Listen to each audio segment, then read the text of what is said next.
By the way, what is the fear about the NHS? It's to do with the brand, the patenting of pharmaceuticals. Yes, so yeah, they want to extend it, make it a longer term in terms, like in line with America. And that would cause a problem because that would cost more money to the NHS in terms of purchasing. Yes. Can you ask him to explain that more coherently and lucidly?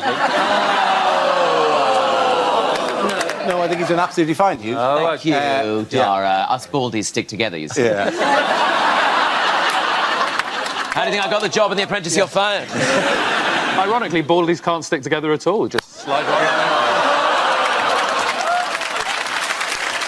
We don't stick together by the top of our head, Ed. We don't all go, ooh, lovely, static electricity. Yes, drug costs in America, that's the fear, is that because there are certain drugs that cost, say, £2,000 in Britain, would cost £9,000 in America, right? And that's the fear. But obviously what they should do is, if they're getting them for £2,000, they should buy loads of them, then go to America and sell them for £6,000, and then fund the NHS by selling America's drugs cheaper back to Americans. Why has nobody thought of it? Corbyn keeps banging on about how we're under threat from Big Pharma. Yeah. I only just saw that written down today, so for 2 weeks I've thought he's scared of a big farmer. Off my land! Which celebrity has been out campaigning for the Lib Dems? Hugh Grant. Yes, it is Hugh Grant, yeah. Absolutely, yeah. Here is Luciana Berger. He was also out with Chuka Amuna. Just knocking on doors in a way that would be totally natural, and not in any way would you open the door and go, holy shit, that's Hugh Grant. Do you think he's sort of living his life backwards? Like this is all just a ploy to do some method research for Love Actually? He just knocked on doors until he found Martine McCutcheon's house. And got the cards out. Yeah. Will you, I'm just a man standing... It's a different part of the... No. No, it's It's a different... Why?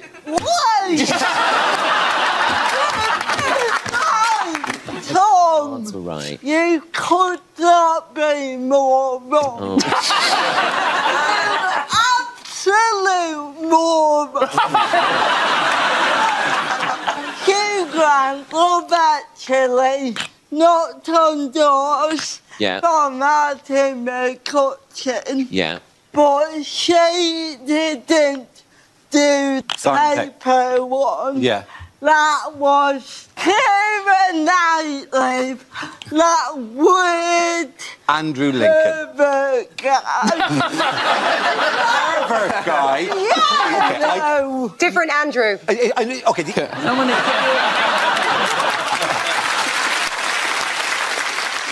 How many times do you watch Love Actually? You've been very well acquainted with it. Isn't it not on endlessly and constantly? You don't have to watch it, Dara. You're on television constantly, and I don't watch you.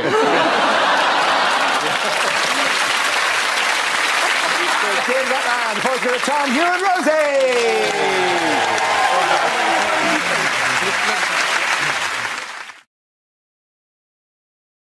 Things you wouldn't hear on a property show. So, it's a 2 up, 2 down. It's unusual, but those are the testicles I was born with.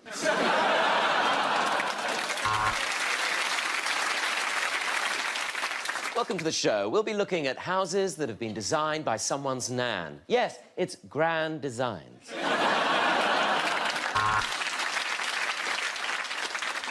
Of course, finding something in London on your budget was very, very difficult. So this property does come with a bit of a commute. Welcome to Stoke.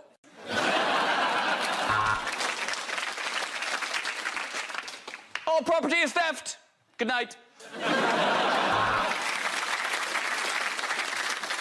Bit mean, but we've put together a montage of first-time buyers being told about stamp duty for the first time.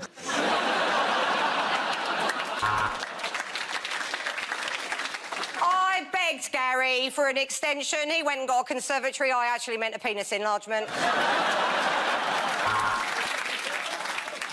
This week, Bert has bought a yurt.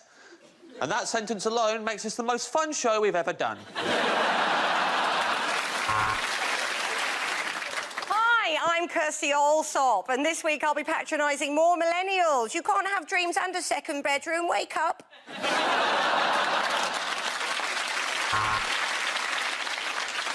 Well, this used to be a railway station, but there haven't been any trains here for nearly 40 years. It's Haywards Heath on Southern Railway. And Simon has converted this railway carriage into his very own office, just by yelling into his mobile phone like an arsehole.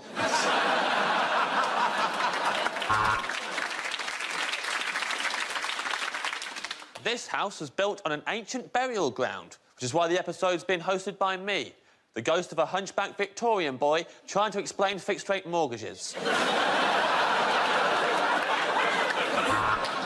Now, this next property is about £50,000 over Philip and Susan's budget. Luckily, though, Philip's grandmother has just died.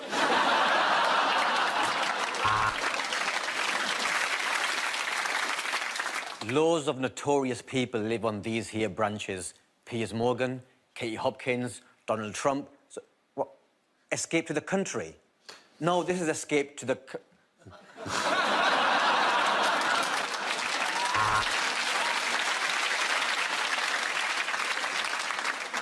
So, if you want to brighten up your kitchen, turn the light on. Susan turned her two-bedroom house into a 10-bedroom house by putting a bed in every room.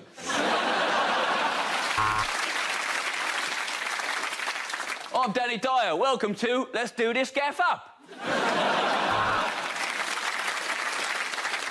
Well, there you go. Immediately, you can see how much roomier it looks without the old lady and the oxygen cylinders.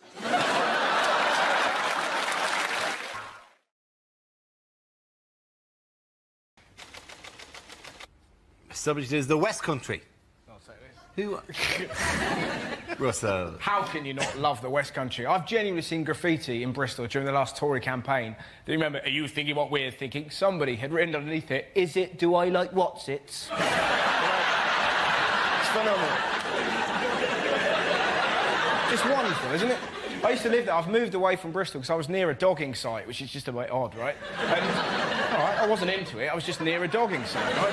And I was talking to my friend. I was like, Jane, why do they do dogging near the house, right? And she looked and went, apparently you got really great views of the Clifton Suspension Bridge. And you're like, well, you've got faith in humanity, haven't you? Just the idea that I tell you what, it's only when you're doing the nasty in a Cortina that you can truly appreciate the work of Isambard King de Brunei.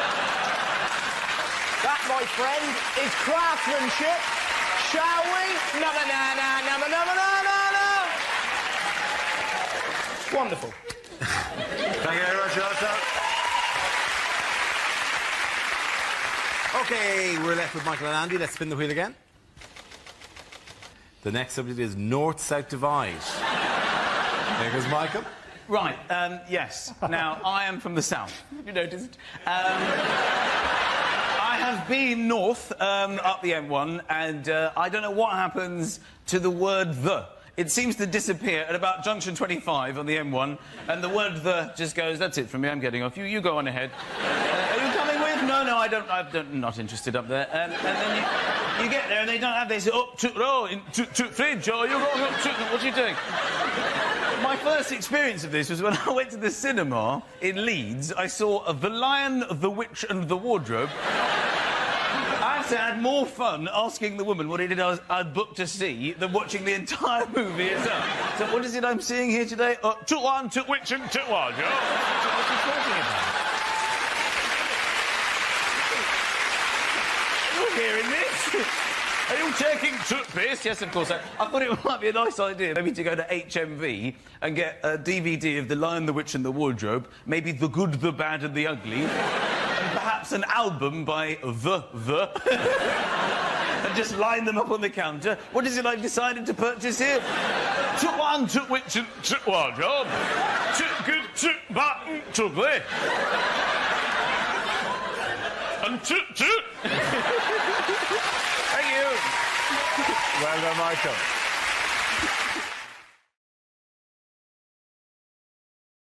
In other news, who's making a surprise appearance on Strictly? Ed Balls. Ed Balls is. Yes, he is. It's not a surprise. No, it was is it? Because he did ago. announce it months ago. I don't know why. The word was in it, I just read it. It was a bit of a fuck you, San Diego moment. Sorry. Shall we do it again without that word in it? It would be grand. Yes. Speaking of Labour, who's making an appearance in the current series of Strictly? Well, it's quite a surprise. It was Ed Balls. Yeah. Yes, it was. Who'd have thought that? Yeah. In a blue tuxedo as well. Do you know, who else is getting a blue tuxedo? You. Yes. I was buying myself a blue tuxedo recently, and I had already just paid the money for it, and then I see Ed Balls ruining blue tuxedos forever. When would you wear a blue tuxedo? What do you do for events in which you have to wear a tuxedo? But isn't it all black? That's black tie events. Yeah, the tie is still black, but the tuxedo is blue. Oh, okay. Yeah. A lot of politicians are good at dancing, although Desmond Tutu wasn't wearing what I thought he was going to wear. Would you do Strictly? No, I wouldn't, because I got a dodgy knee anyway. But so I couldn't do it. I got asked to do Splash. You got to Splash. That is a lot easier. I can see that. Oh God, I can't think of anything worse. To be fair, you shouldn't slag off reality shows and stuff like that, because you're only ever 4 Eastern European rent boys away from doing one, aren't you? So... That footage of him on Strictly was so embarrassing. I'm surprised he didn't pretend to be a washing machine salesman called Jim. Yeah, he said it was a midlife crisis, didn't he? But looking at the state of him in that photo, I think midlife's a bit optimistic, isn't it? In that photo, basically, that suit was actually sequined, but he breathed out, and then... Apparently his Native American name is Dances with Difficulty. OK, at the end of that round, the points go to Rob Tiffany!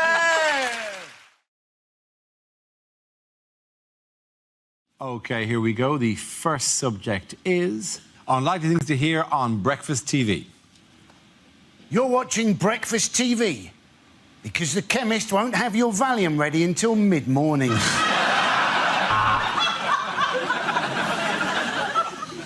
Breakfast news now. A man has drowned in a bowl of Cheerios.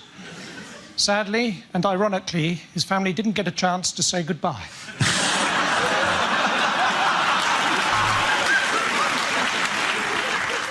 This is BBC Breakfast. Look at it, that's meant to be a sausage.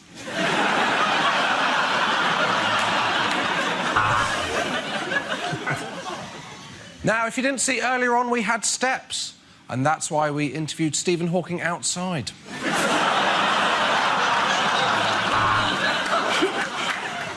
Stay put for Jeremy Kyle. Today's tooth count is 3.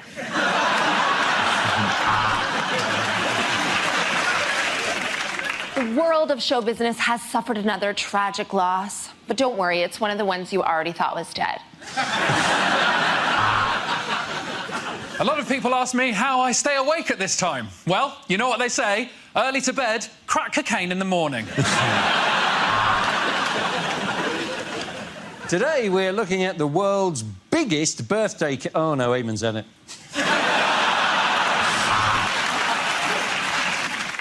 If you've been affected by any of the issues in today's Jeremy Kyle show, then phone us up. You're the sort of freak we need to get on tomorrow.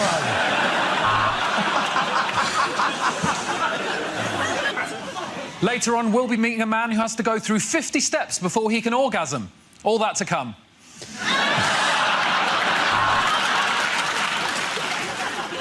It's Channel 5, it's 5 a.m, and I am going to sack my agent. Well, it's time for the traffic news now, here on Christian Breakfast Time. So let's go over to our eye in the sky, God.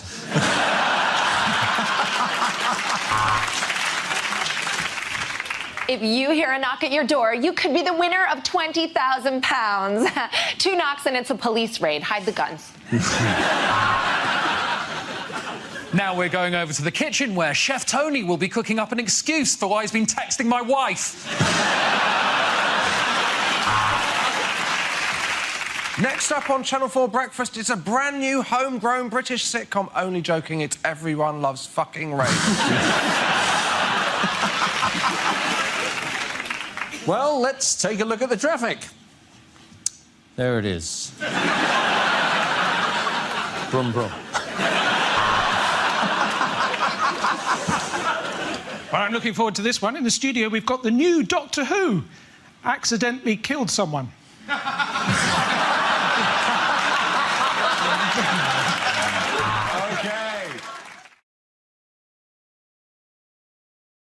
Things you wouldn't hear at a party conference.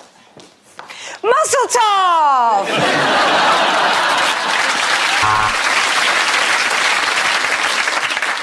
Why are we having this conference in Blackpool? 2 words. Cheap cocaine.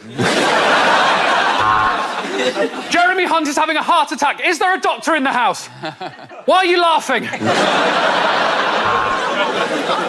So, we'll be having one speech from a Remainer, a speech from a Brexiteer, another speech from a Remainer, another speech from a Brexiteer, and then Boris Johnson will drop his trousers. So that's in, out, shake it all about.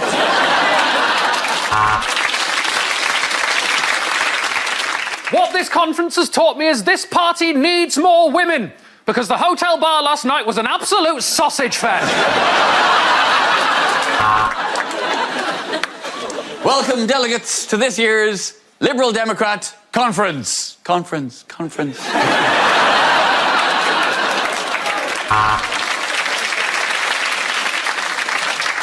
So to those who say we have alienated too many groups in society to get elected, let me say this. Fuck off.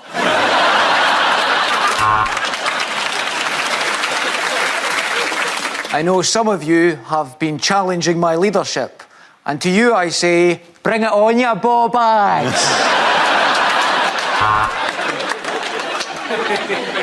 Some have said that the Labour Party has lost contact with its working class roots. But I say to these people the same thing I said to my driver this morning. Do not address me directly.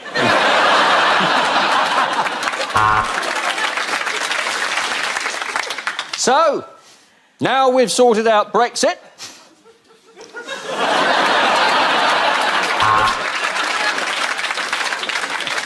They told us Brexit was undeliverable. They told us Brexit was unworkable. But where are they now? They are outside with banners saying, I told you so.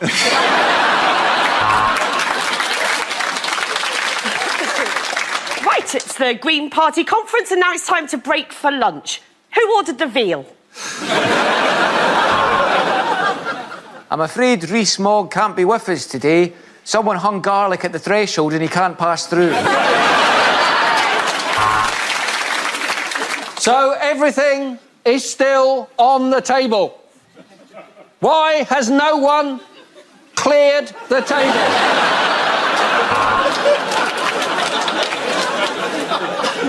It's incredible to think that some people think of us as a cult. Anyway, could you all just line up while Jeremy Corbyn chooses his wives? Of course the Tories are like regular people. You should have seen us in the bar last night. Giles' wet nurse downed a whole bottle of port.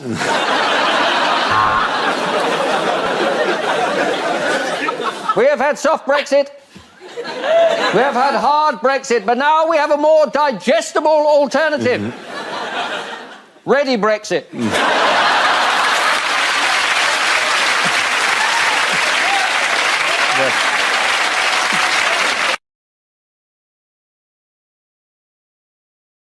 Okay, the next topic is unlikely things to hear in hospital.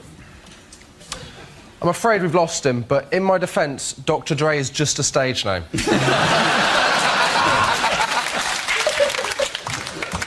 Right. I'm afraid you have had a stroke, so can you now take your hand out of my trousers?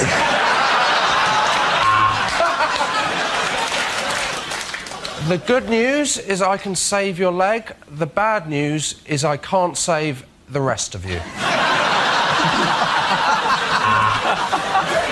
His heart stop. Quick, get the defibrillator. Oh, sorry, he's dead. Look, who's the doctor here, me or you? Seriously, I've been awake for so long, I can't even tell anymore. OK, I think we should remove the mole. How did it get up there?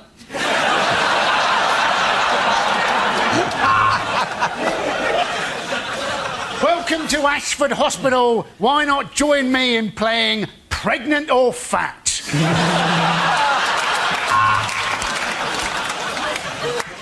Now, students, we know the operation has been a failure because we heard a buzzing and his nose lit up.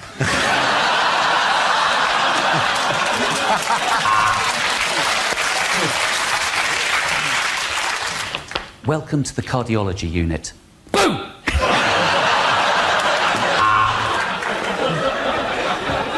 No, you've got to leave this afternoon, Mrs. Smith. We need your bed. I'm shagging a nurse in it at 4 o'clock. Your husband is in a stable condition. His room's filthy and there's horse shit everywhere.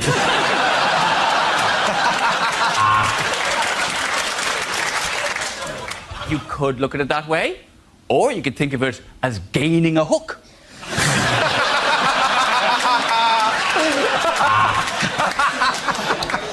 For him, that's my former husband. Well, because you asked me to bring in my ex, Ray.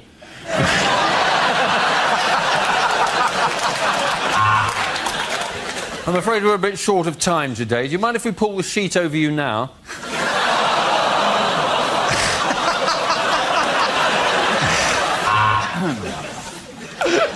I'm sorry, we're all full up at A&E. We're going to have to send you to B&Q.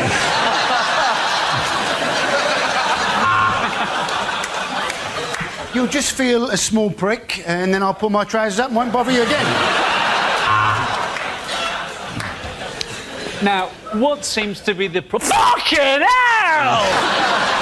OK, the boys going to Chris, Hugh and Hal.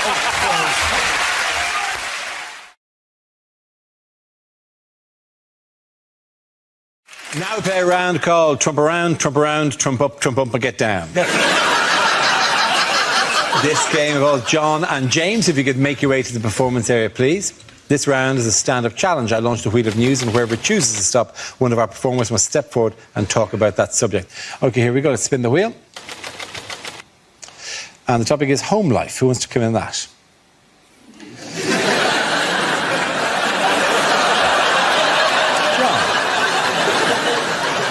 So, my girlfriend went away for 4 weeks to Australia, and in the run-up to her going away, she was very concerned about how we'd cope.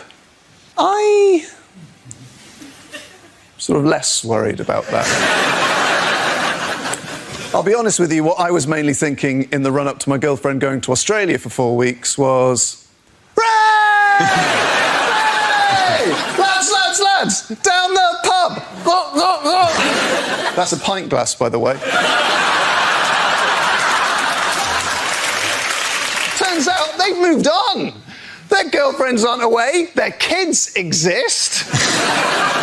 And my flat is now just turned into a blank, grief-walled cell of despair because I see it without my girlfriend in it for the first time. And so my mind just begins to fill with all the everyday things that lose their magic without her, because that's what I think love is. It's a domestic thing.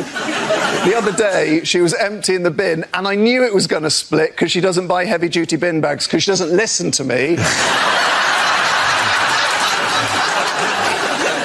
And she's lifting out the bin, and I can see the main sort of bulk of the refuse is staying there. Meanwhile, the bag itself is just stretching, getting clearer and clearer till it's little more than a shadow. And I think, well, that bag is going to split, but I can't tell her because I've learned.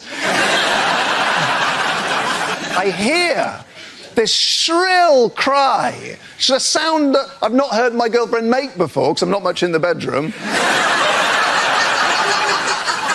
And I thought, well, that bin bag split, hasn't it? Time to go and lighten the atmos with a few choice quips about why we use heavy-duty bin bags. John Robbins. OK, that leaves us with James. Let's see what your topic is. Let's spin the wheel. And the topic is cinema. Where you go? Speaking of the cinema, Sarah Pascoe's an idiot.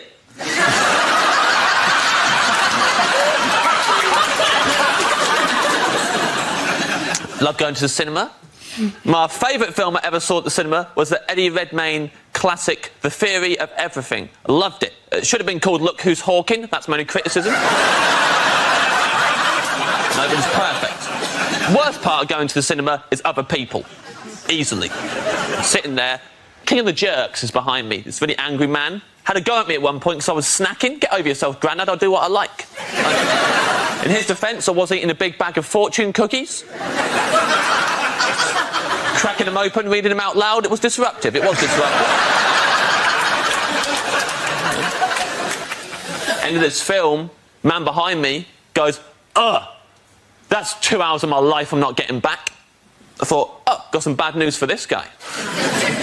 Every hour of your life. Now you're never getting back. They're gone forever. Time is not refundable. Death is the end. And I know that because 5 minutes earlier, I'd read it in a fortune cookie. Thank you very much, James A. Carter. James Ryan, the fortune cookie, John Robbins.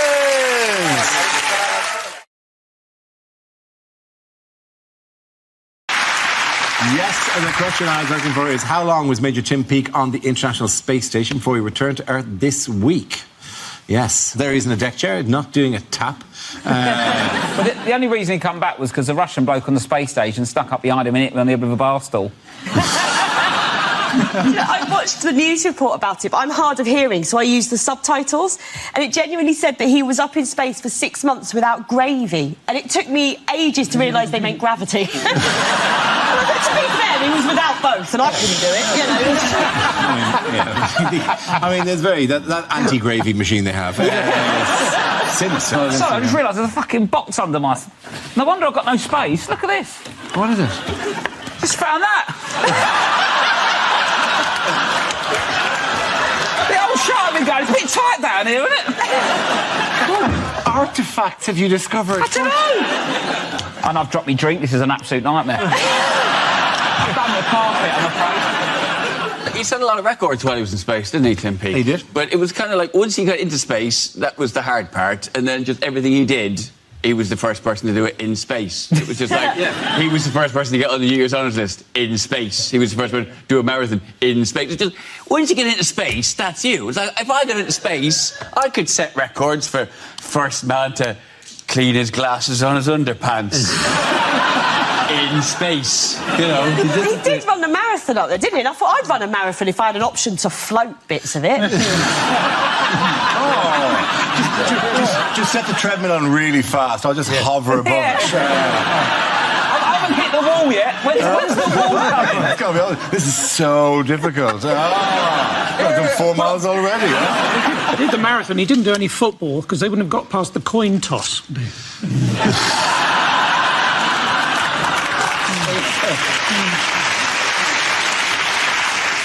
What did he do up there? He did experiments up there. He basically did media. Oh, he didn't have the time to do experiments. Media. He did 6 months of experiments. What experiments did he do? 250 different experiments of different things in zero gravity, yeah. Rob, he's a decent guy. Don't you think Americans are watching it, though? I mean, it's incredibly, you know, we're excited, but the Americans must be watching it going, you are literally 40 years behind us.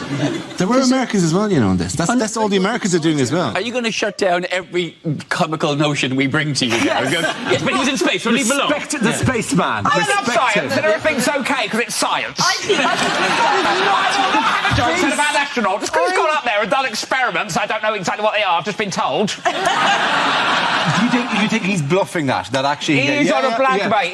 He's been up there. The slightly sad thing about it, he's the first British astronaut, but he is representing the European Space Agency, isn't it? So if there is Brexit, the next British astronaut is going to be in a hot air balloon on a very long...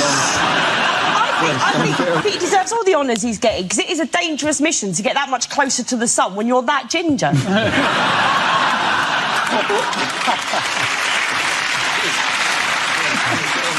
It was sort of ridiculous that when the guy from the European Space Agency said, well, you know, how will he feel? He said, well, I think he's going to be a bit shocked by gravity. You think he's got a very short memory, hasn't he? He's been up there 6 months, like, with no atmosphere, so to ease him back in, they've taken him to the new Top Gear studio. Take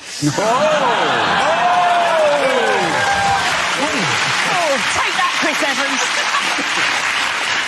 The first comment when he came out was that the Earth smelt really strongly of Earth, and everybody sort of shuffled uncomfortably and went, that's just Kazakhstan. I like the way he said, I'm looking forward to spending some time with my wife and having my first shower for 6 months. Like, other way round, mate. Unless she likes him a bit gamey. So I'll do it the other way round. So how do they wash in space? They get a cloth. They wash just with a cloth. With a cloth, yeah. Dirty bastard. Just there. So would you like to go in space? Yeah, no, it's really... I found... Oh, hello. Jesus Christ. What are the fucking flies? Oh, Tim Peake's not here, is he? Smelly bastard Tim Peake's not turned up with us.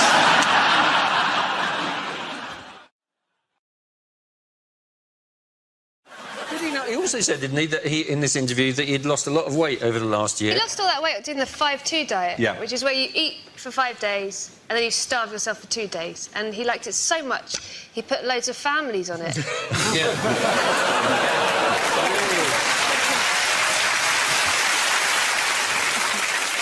I like the idea of Tories wander around Manchester. So, oh, so what? Is it zone 70? I've been up here before. Chips and gravy. Got any jus? Have you ever seen Ian and Duncan Smith in the same room? Have you, for the last one, thought they were a double act? It's obviously some kind of benefit scam. I'll just sign this for Duncan Smith as well. It sounds like it's a nickname, doesn't it? Like Ian Duncan. How'd you get that then? He loves a biscuit, doesn't he? Smashing them, mate. Hobnobs. Covered in hobnobs, is that Ian?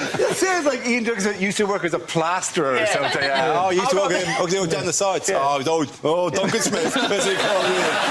We lost that contract, the amount of biscuits he ate. Yeah, leave it at Duncan. I really can't do an English accent, I apologise. Was that an English accent? Yeah, it was. Leave it at Duncan. Yes. Oh, don't go and do that to me. No, not now, not with the biscuits. Oh, Duncan. Get out there, apples and pears, man. I'll be getting all this for my trouble and straw.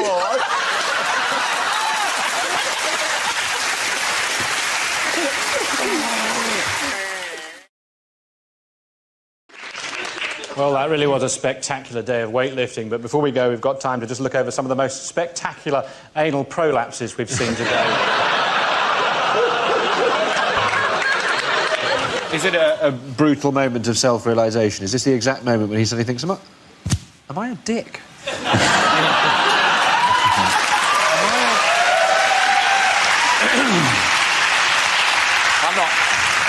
I'm not being fair, I don't really know who he is. First subject is transport. Who wants to come in that? Miles. Yes, transport, public transport. Why is public transport so horrendous? Well, the clue is in the question, isn't it? It's the public. You're horrific. I don't take public transport terribly often, but sometimes I do it for a dare. Some friends and I once had a competition to see who could stay for the longest on a night bus without vomiting. Although, once I got on the bus, it was quite clear that all the other passengers were involved in a similar competition. None of them were doing terribly well. My seat had a sign next to it saying, "This seat is particularly appreciated by the elderly and infirm." Yeah, certainly smelt like it. Now, what a journey. Every time somebody pressed the stop button, it pinged. The oik sitting next to me stood up because he thought his McCain's microwavable chips were ready.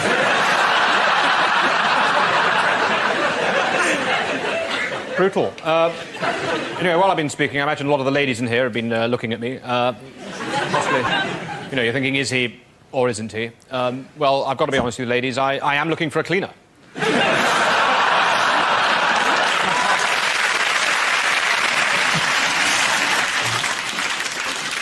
Look at all these athletes in peak physical condition. If I could see just one of them naked, I would die happy.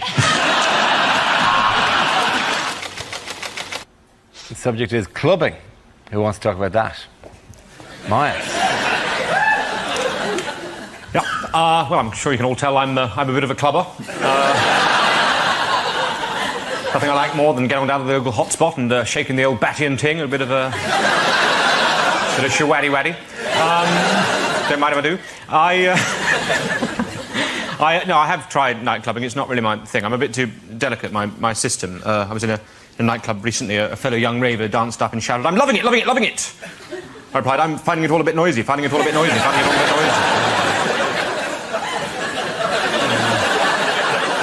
noisy." People jump around like crazy in those places. At one point, my cup and saucer was knocked clean out of my hand.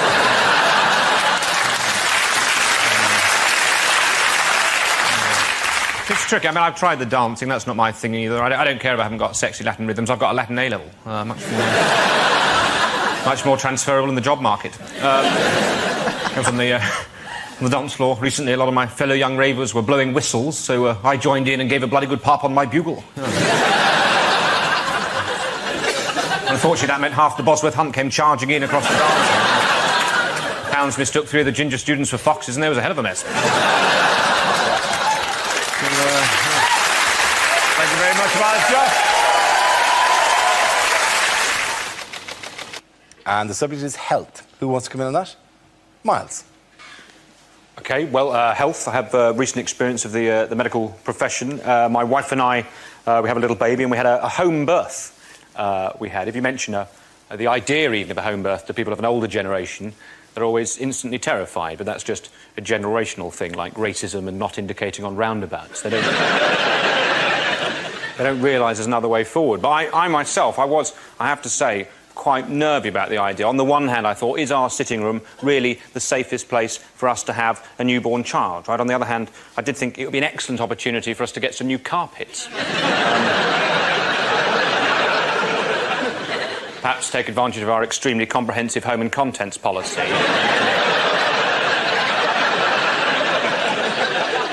I waited till the head was showing. You've got to be sensitive. And then I tiptoed into the next room and got straight onto the phone to our insurance people. I was excited. I mean, I was giving all the measurements. I'd done them months ago. But they were, a lot of questions. They asked a lot of questions, the insurance people. They wanted to know why my wife had attempted to give birth in every room in the house. Thank you very much. Subject is hospitals. Who wants to come in on Miles? Hospitals. I can understand why some people think that they're a good idea. I really dislike them. I think hospitals are terrifying places to be. I've had several general anaesthetics over the last years. I'm terrified of all of these things. I think hospitals, they are grey buildings full of people who are dead, about to be, overworked, stressed out, or asking for change for the car parking facilities. That's all they... I can't understand, therefore, why, even now, even today, we have this thing where the idea that a nurse's uniform is considered sexy. Now, I've got no doubt whatsoever that lots and lots of nurses themselves, I should imagine some of them unbelievable creatures, but the idea... But the idea that the outfit itself is sexy. And yet, if you wander into a sex shop, either, deliberately, or, you might have some sort of job that involves touring, you've constantly got to go and ask directions in places. Still, people are buying nurses' uniforms as a sexy outfit. What is sexy about a nurse's uniform? Surely a nurse's uniform, that just screams hospital at you. Who's at home going, I'll tell you what, darling, could you dress up as a nurse for me tonight? You dress up as a nurse. I want you to remind me of the time I had a length of my bowel removed. Would you do that for me? Would you? Go on, I'll tell you what, when you put that on, act like a naughty nurse. Go on, act like a naughty nurse. A naughty nurse is one that doesn't wash their hands. That smothers you with a pillow, having subtly encouraged you to alter your own will. This place is rubbish, said Edmund. Doesn't anybody have sex here? Oh, yes, said Aslan. What do you think the griffins are for? The first subject is showbiz. Who wants to come in on that? Miles Job. Well, what can I tell you about show business? Almost nothing. No, in fact, it's very nice to see an audience. To be perfectly honest, that's not always been the case. I remember doing a gig about 12 years ago in Edinburgh. I was doing a gig one night, and there was one person in the audience. The entire audience was made up of one person, right? And in those days, I was in a double act, right? Now, if you're in an opera or something and you and the orchestra outnumber the audience, there is possibly some dignity involved. If you're in a double act and you outnumber the audience, that is pretty much the bleakest thing that can happen, right? But we went for it because we were young and keen. Jupp and George, we were called. He's a policeman now, no longer allowed to be amusing. We were going for it. It was actually going all right, but after about 5 minutes, the audience... He put his hand up, and we said, what is it, Joe? He said, I'm really sorry to do this to you, but I have to go to the lavatory. We had to wait for him to come back.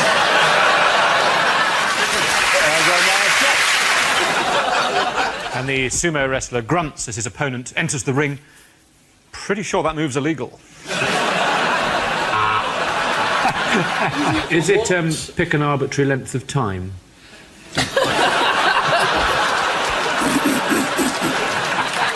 How dare you talk like that about my mother? My mum's ruined mangoes, my dad's ruined baths. Between us, we're in this country. Oh, I think we've just scraped off a layer there. Is that a story from your childhood? What's going on? A couple of weeks ago from the I see. Oh, right. Don't watch myself. No, I know.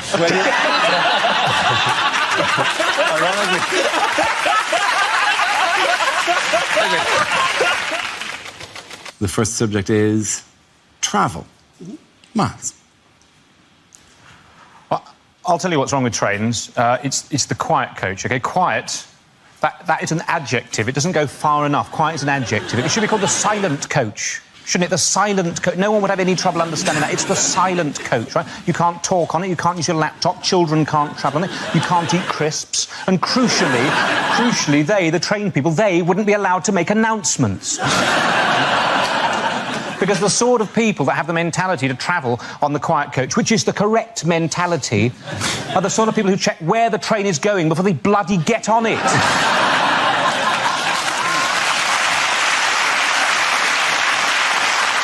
For years, we've just not got these things right. Mock the Week audience, you're exactly the sort of people that know what I'm talking about. In Russia, during the revolution, right? During the Russian Revolution, the Russian army was able to travel to all of its battles by train. During a revolution, they were still able to rely on public transport. Imagine if we had a revolution now and the army had to rely on transport, we'd be buggered, wouldn't we? Certainly those of us who wanted the army to win.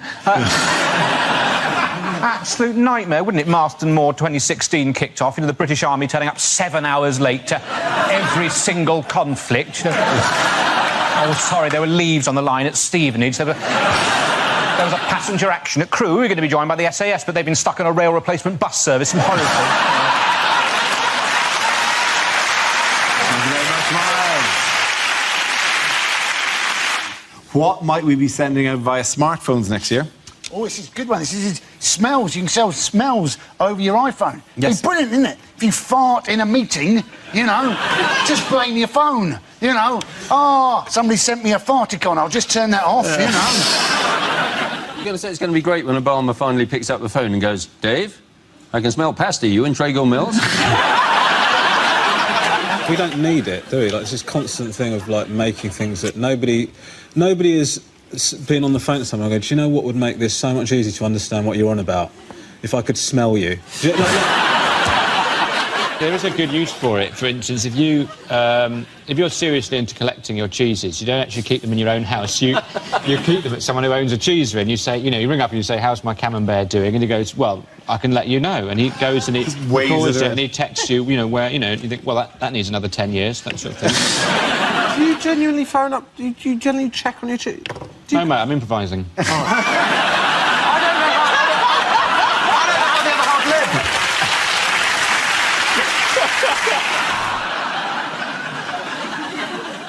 You might well be a Blade Runner, Ryan, but in this house we do not run with scissors.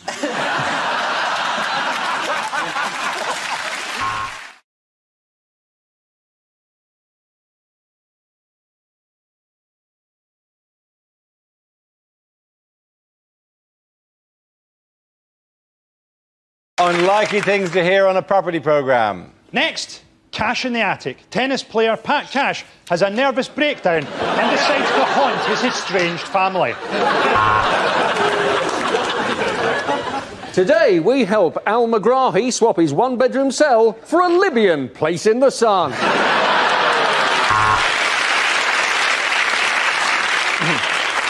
This couple's grand design is to turn an abattoir into an old folks' home by changing the sign.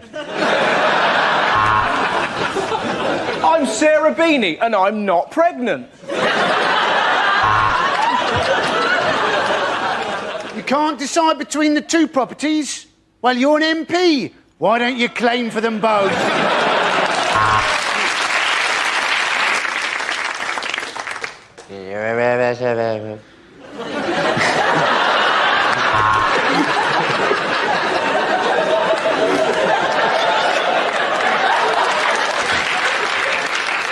Thing is, I have actually heard that in a property programme in Scotland. And remember, the prices of property can go down as well as plummet.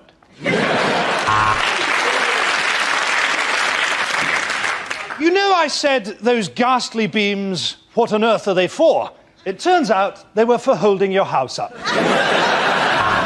Hello, I'm Lawrence Llewellyn Bowen, and I'm so posh I've actually got a swan for a penis.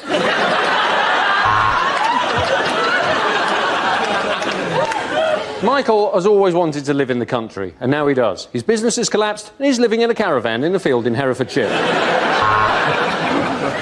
Even on a collapsing market, you can still make money from a flat like this. We invited 3 different estate agents to come and value it, then harvested their organs.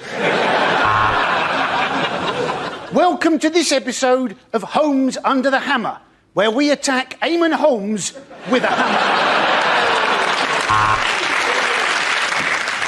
Next on Location, Location, Location, Kirsty and Phil finally go at it like dogs. And obviously this will all be included in the deal. Oh my God, he's back early. Quick, out of garden!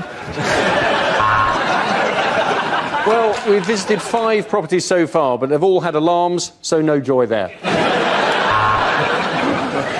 Very spacious and with wonderful views, but this flat is in Dundee, so it might as well be built out of shit. OK, at the end of that round, the points go to Frankie, Hugh and Sean.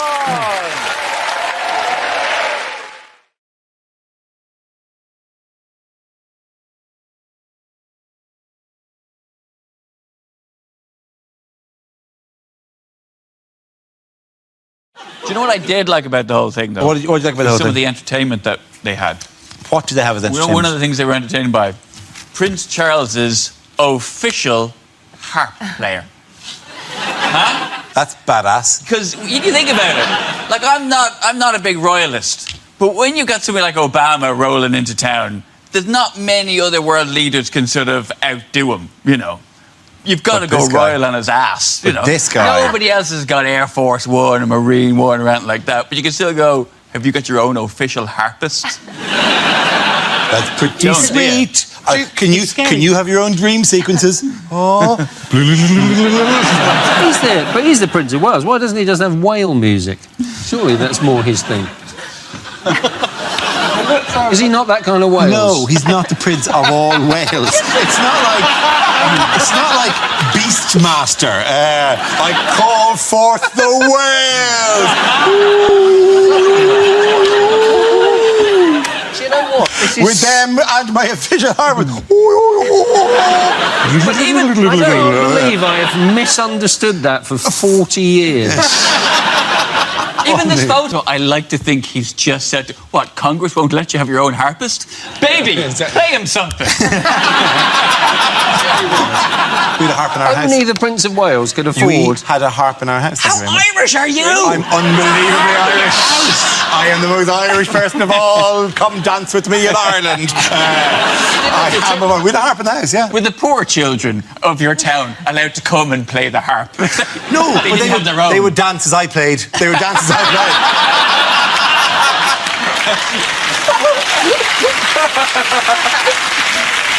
I've got an image of you now as the Pied Piper of Dublin. Very much leading the kids away. They're green culottes. There will come a court case when they will replay this as evidence.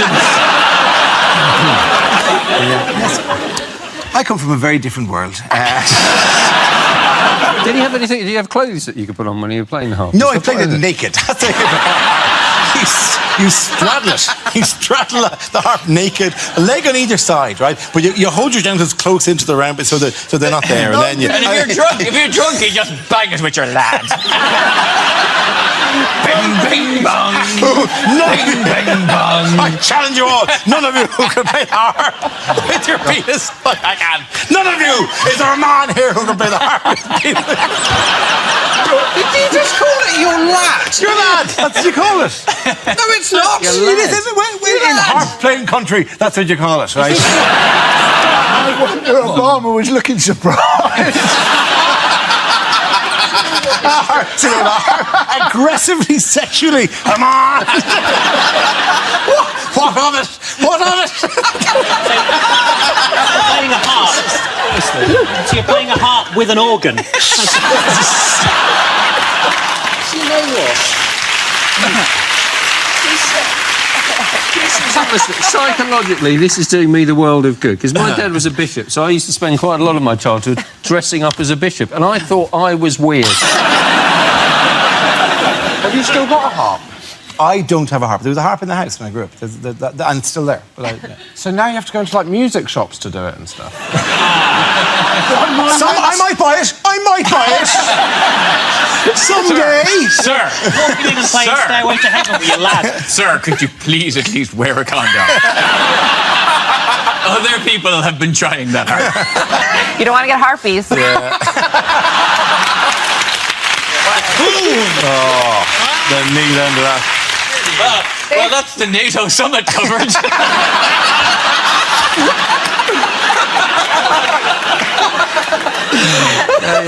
This show, man, it makes some points. It makes some points satirically. You know? What's wrong, Britain? Too much truth for you?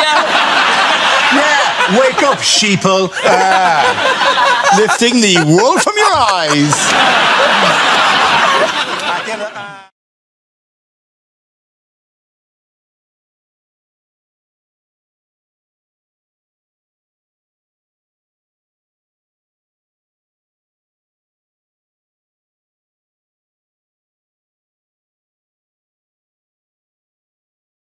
Who have scientists discovered in a cave this week?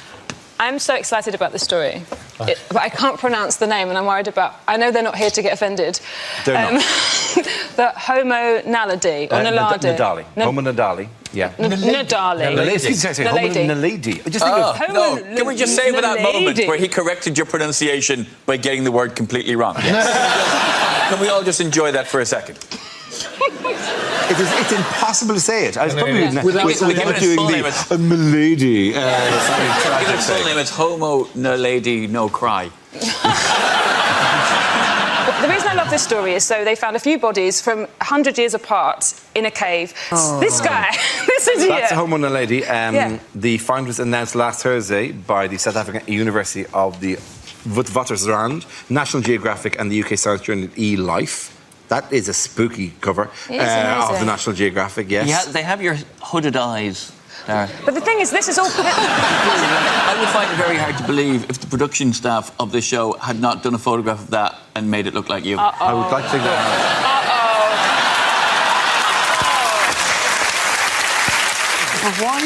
No.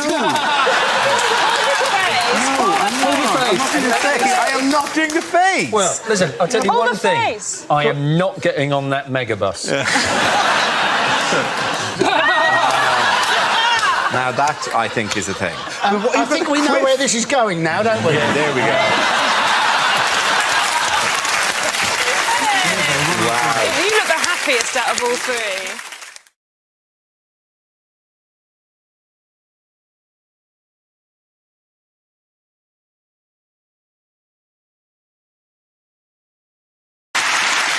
Yes, it's a picture of the leader of the Labour Party, Jeremy Corbyn, and his defeated opponent in the leadership election, Owen Smith. At the Labour Party conference this week, Corbyn was unveiled as leader after being re-elected with nearly 62% of the vote. So he won it very easily, and he did very well, but at the same time, that may not translate into anything in terms of winning a general election. No.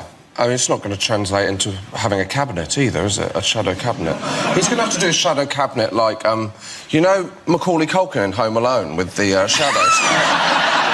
It's going to be a literal shadow cabinet. What is that? Mannequin for defence? You've got to admire the Labour Party's ability to see the Conservatives in chaos and respond like this. You call that political disarray? Sit down, let the professionals show you how it's done. We'll see your chaos and raise your botched coup that involves our deputy leader having to be called home early from Glastonbury. He's incredible in that he can gather so many people together in a rally and they sort of see him as a messiah in the same way he will probably be crucified in the next election.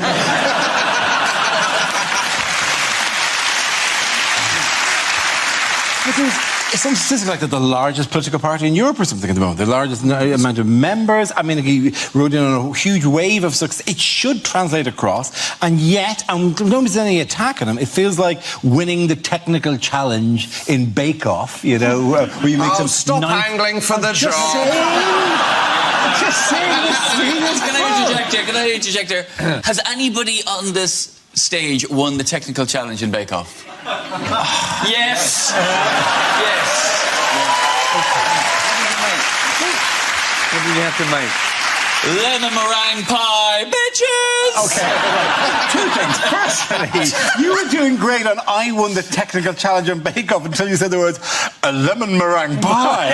When you know, that's just a cake. That's not a technical challenge. It's some 17th century. Lemon meringue pie is not an easy technical bake. In fact, Paul Hollywood even said, he looked at me and said, I bet I'm going to cut right into that, and all the meringue's going to just pour out of it. Did it? Did it? Buggery! Okay, well, you killed my metaphor, which I was going to do a really nice thing. I didn't mean to kill your metaphor. I just meant to point out that I am more qualified to wield it than you are. That's all. I'll give you that. Tell us about your This is actually turning into the Labour Party conference. Tell us about your showstopper, Ed. How did that go? How did your showstopper go? Didn't go well. Didn't go well, did it? Carrot cake, and it was raw in the middle. And then you just threw icing at it like you were trying to smother it. You're slagging, but I like the fact that you watched.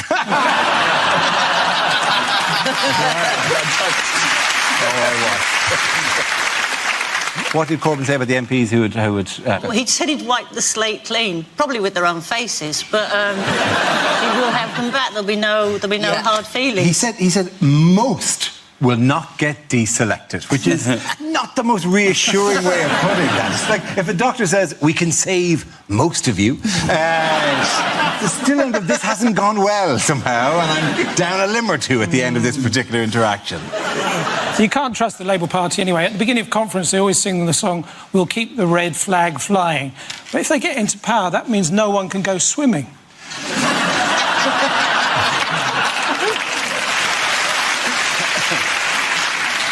Is it 600,000 followers? I think they're followers, aren't they? Necessarily. That's Christ you're thinking of.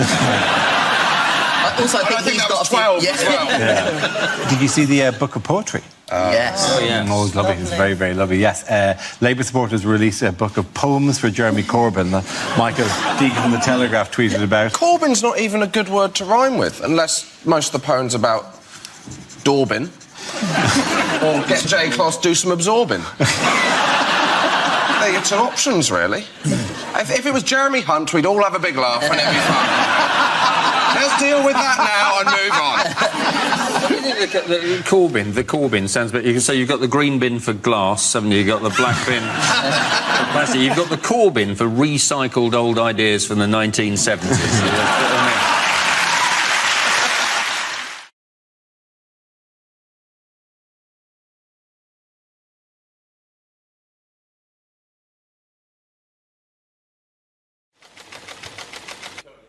It's romance.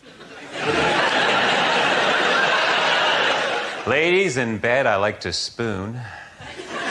Anybody else do heroin? Am I guilty of being romantic? You be the judge. A bottle of champagne on ice, the dulcet voice of Luther Vandross fills the air. A trail of rose petals lead to a bed on which I'm lying naked. Bedroom door slowly opens and I whisper those three special words. Happy birthday, Dad.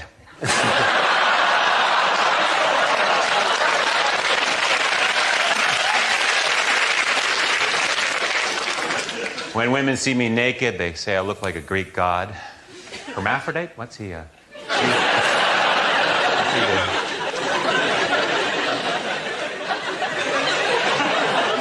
I like my women the way I like my skis, rented.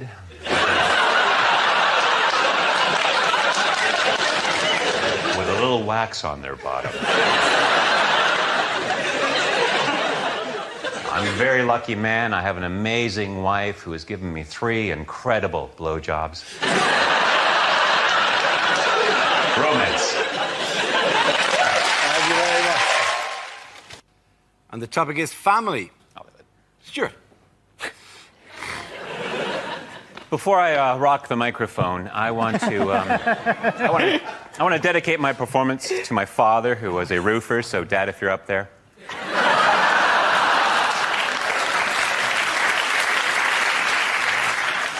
I'll tell you about my family. I'm the youngest of three. My parents are both older, and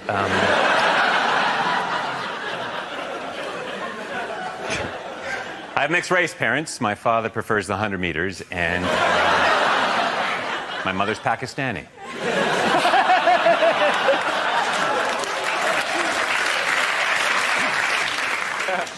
I was raised by my father. My mother left before I was born, and you know,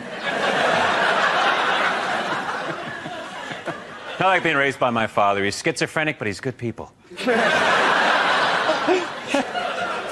I remember one summer I was 5 and he was Mussolini. Went to the park that day. I love parks. Standing in the park today wondering, why does a frisbee appear larger the closer it gets? And then it hit me.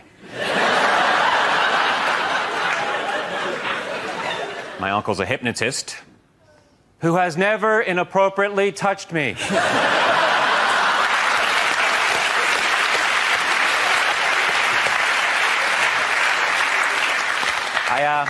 I have to leave now. I'm a member of Overactors Anonymous, and we have an Overactors Anonymous meal that starts in...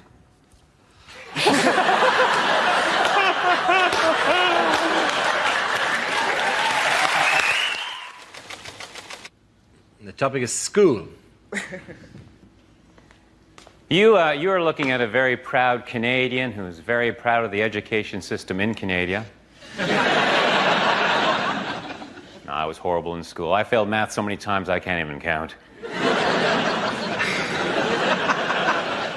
I preferred French over chemistry because the chemistry teacher and I just didn't have any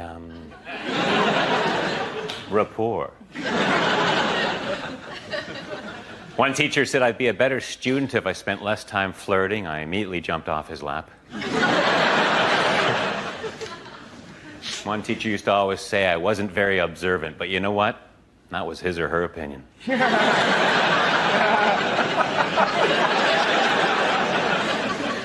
I was going to join the debating team, but someone talked me out of it.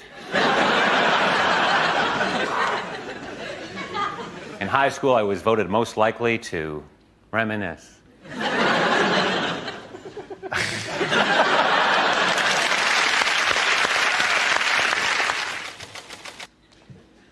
And it's relationships. I like my women the way I like my coffee, picked by migrant workers. No, I've got a girlfriend. I've been going out with my girlfriend for... sex. My girlfriend actually thinks I'm incapable of being faithful. My wife, on the other hand, hates that joke. And I'm not ashamed of my wife. If you don't believe me, go to the car and ask her. Ask her loud. She's in the boot. Is my wife dissatisfied with my body? A tiny part of me says yes. I was previously married. I married way too young. A Chinese girl, that's her name. I remember...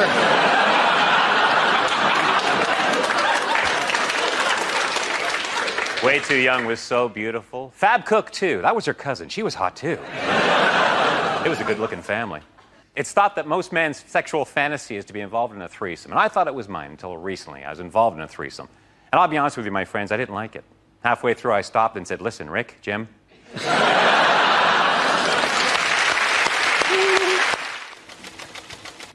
The next topic is health. Oh, that was a long walk. Okay, health. Money-wise, I'm set for life, provided I die next Tuesday. Ladies, I wasn't circumcised, I was circumnavigated.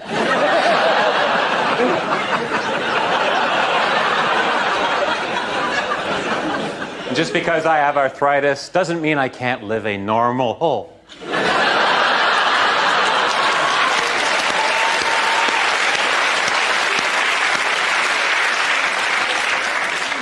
I'm a paranoid schizophrenic, but you know what they say.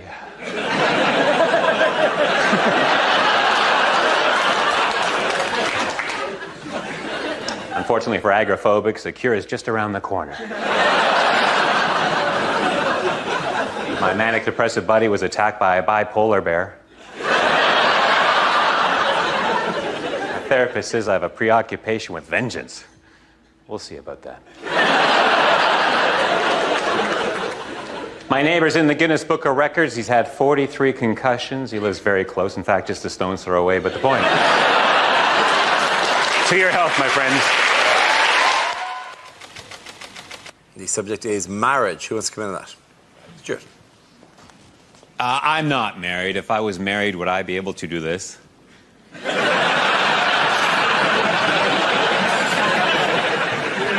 For that long? I am married. My wife and I met at a castanet class where we clicked. That's not entirely funny. No, we actually met in a museum, and the rest is history. 14 more. No, we actually met at a driving range where we hit it off. Can't be true.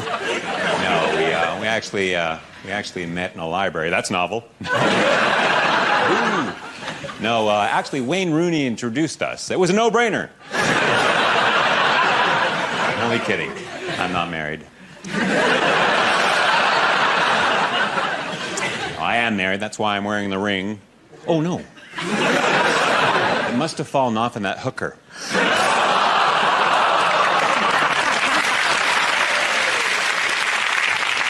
Anybody who's married knows what I'm talking about when I say this, that you really find out about someone after you marry them. Like, for example, my wife doesn't have a peanut allergy. No, it turns out she has a penis. That's it, she has a penis.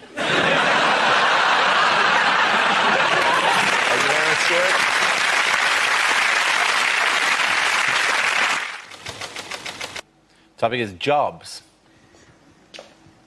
Ever since my best friend became a mime, I haven't heard from him.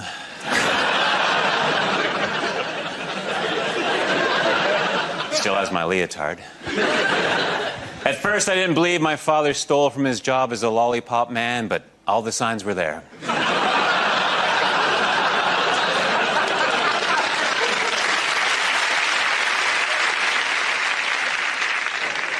I used to be a panto horse, but I quit while I was ahead. I worked in produce, which wasn't exactly rocket salad.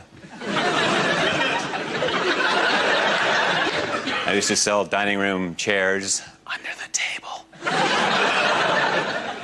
I worked in China repairing typewriters. I didn't like the job, but I met lots of characters. I worked in a sweatshop. It was so-so.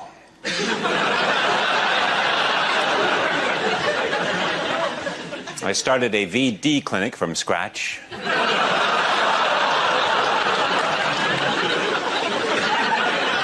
My topic is jobs. My work is over. And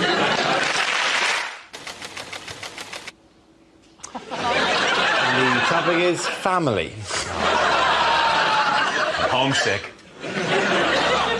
Does my wife think I'm a control freak? I haven't decided yet. She used to hate that joke. And now she loves it.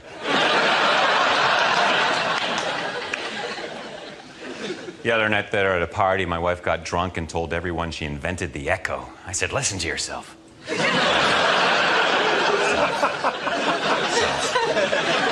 I'm not thrilled that my wife's into bondage, but my hands are tied. Pretty woman. I call her Dollface because she's so pretty. And she's missing an eye.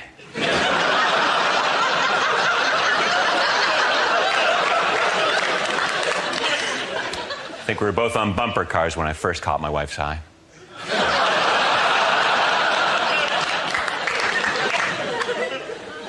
Now, we actually met at a sushi restaurant, and last week we went back for old time's sake. Actually, I don't think it's pronounced that way. Thank you very much for your father. Okay, it's work. Who wants to come in that? Away you go, Stuart. I don't think I got the job at Microsoft. They haven't responded to my telegram. I used to be a mime. It's only now I can talk about it. was a trapeze artist, but I was let go. I was a trampoline salesman, off and on. I made clown shoes, which was no small feat.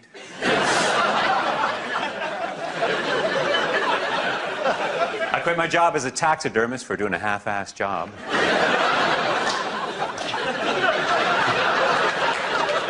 Surprisingly, as an accountant, I was fired after only...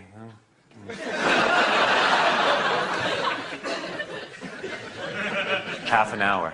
I quit my job at the helium gas factory. I refused to be spoken to in that tone.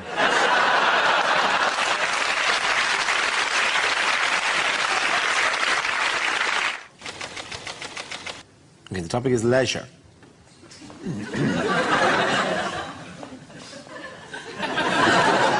What's the deal with train spotters? I counted 27 of the losers today.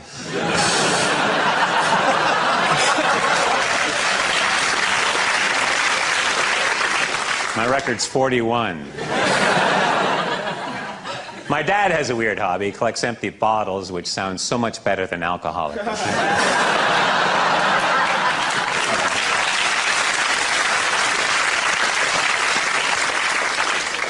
I want to write a mystery novel. Or do I? I've written a book about a transsexual with a speech impediment. It's titled Man or Myth. I like to go to bookstores and say to the clerk, hello, I'm looking for a book titled How to Deal with Rejection Without Killing.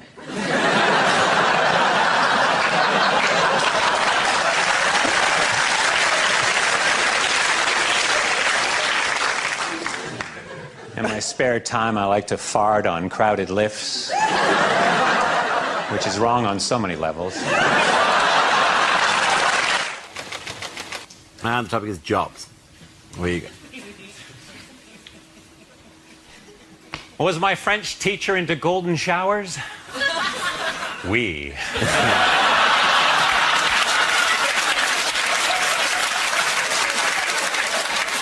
I'm a Canadian comedian, but if people think I'm Russian, Soviet.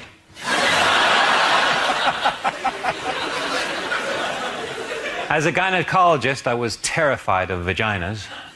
I won't go into it. Very sad, I've just come back from the funeral of my coke dealer.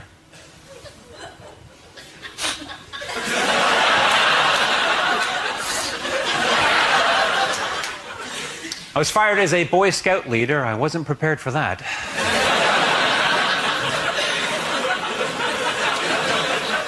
I used to be a sarcastic high jump coach. Get over it!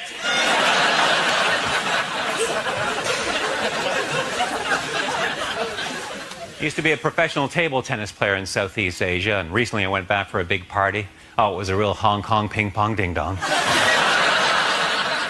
And someone fired up the old karaoke machine. Oh, it was a real Hong Kong ping-pong ding-dong sing-song. And someone rang the doorbell.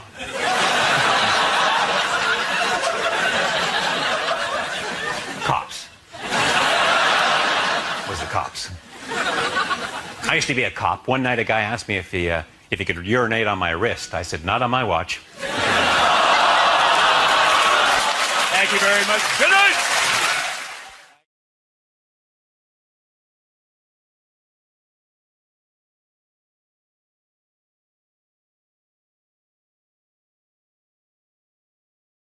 Okay, here we go. The first subject is things you wouldn't hear at a school assembly. OK, today we're going to have a special outing. So, Miss Williams, if you'd like to tell everybody why you're a lesbian.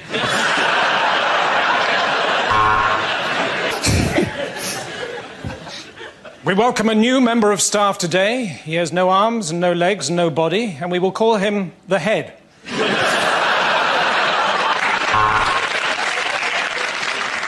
Would whoever's milkshake is bringing all the boys to the yard, please stop it.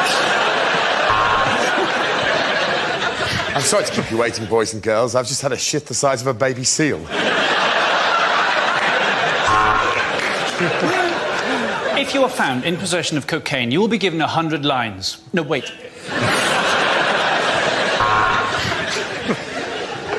And today in the after-school club, we're going to be using paper mache to make a mother that actually loves you enough to pick you up at 3 o'clock.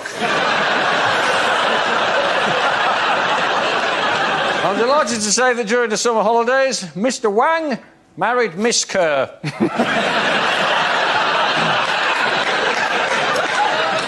His nickname will remain the same. A wise man once said, boys and girls, that if you try your hardest, you can fulfil your dreams. Generally, that's true. Not for you, though, Tom. You can't read. So... And today, everyone, we have a new boy. Now, for some reason, whatever reason, he's been to a lot of schools, so be kind to him. Will you please make your way to the front? Richard Poo Willie. A word about registers. Most of the staff are on one.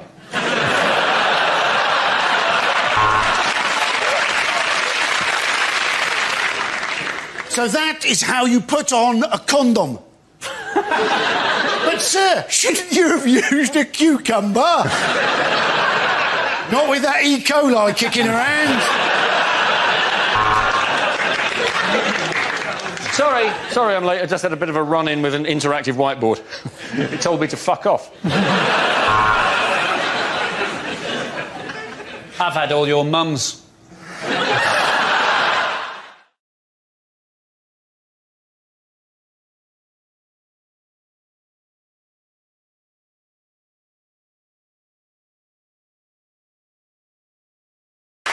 The next round is called Headliners. Here's a typical picture of humble football star Cristiano Ronaldo.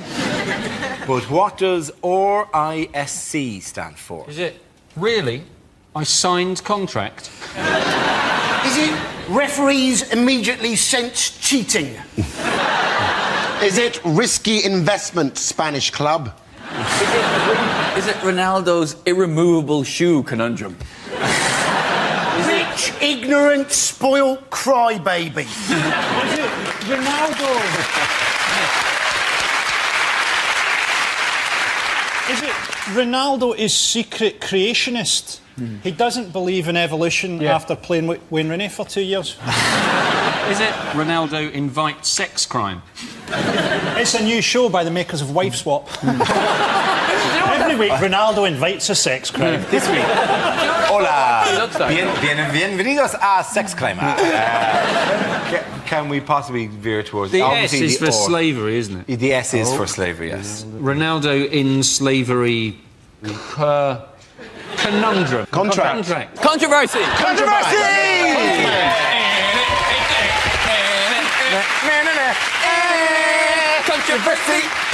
It doesn't count if he says half the words. Yes, the answer I was looking for was Ronaldo in slavery controversy. The Manchester United winger is keen on a move to Real Madrid and backed the words of FIFA President Sepp Blatter, who likened the football transfer system to modern slavery. Talking of slavery, do you reckon when the Egyptian slaves were building pyramids, some of them are going, this is a disgrace, being treated like footballers? It is a very distasteful remark to make when these men are being traded for millions of pounds to compare it to slavery. The thing is, we're saying, what, Ronaldo doesn't have a sense of perspective? Yeah. Since early childhood, he has been praised and rewarded ludicrously for having very well-coordinated feet. Because he's not got a sense of perspective, we're lucky he's not killed someone very skillfully with his feet. There's no point us saying we know what it's like to be Ronaldo. We have no idea what it's like to be Ronaldo. Drinking smart cocktails that teach you capoeira, having sex with beautiful android women. If we had to live Ronaldo's life for 5 minutes, we would shit our brains out of our eyes.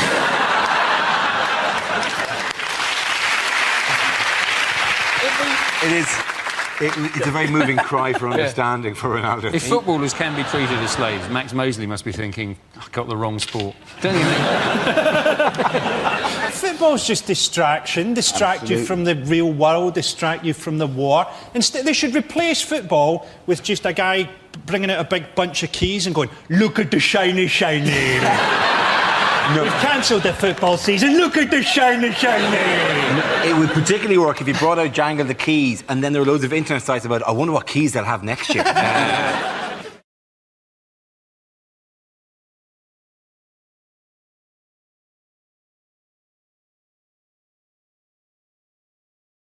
I had a really good analogy for this, because I think it's really, really terrifying, isn't it? These boisterous people seem to be having, and very vulnerable people having their benefits cut. And the trouble with Tories is they tell you that they kind of sell this idea that it's these people's fault. And so this is my analogy. So I don't know if you know this, but girls, when they're in the toilets, some girls hover because they think that public toilets are disgusting. What, off the floor? No. Yes! It's amazing. We can do that. You are amazing! But we only do it in secret or you'll love us too much.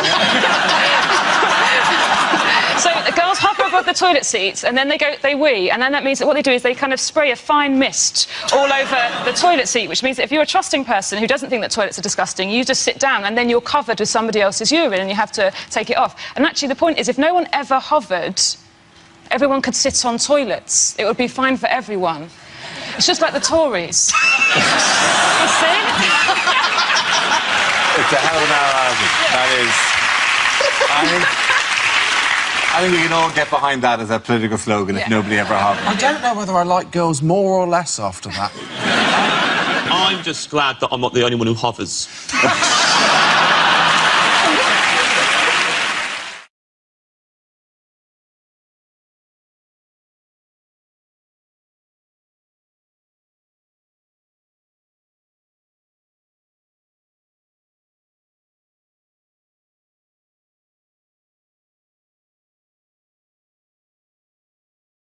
This round is called If This Is the Answer, What Is the Question? On the board, 6 categories. Joe, which category would you like?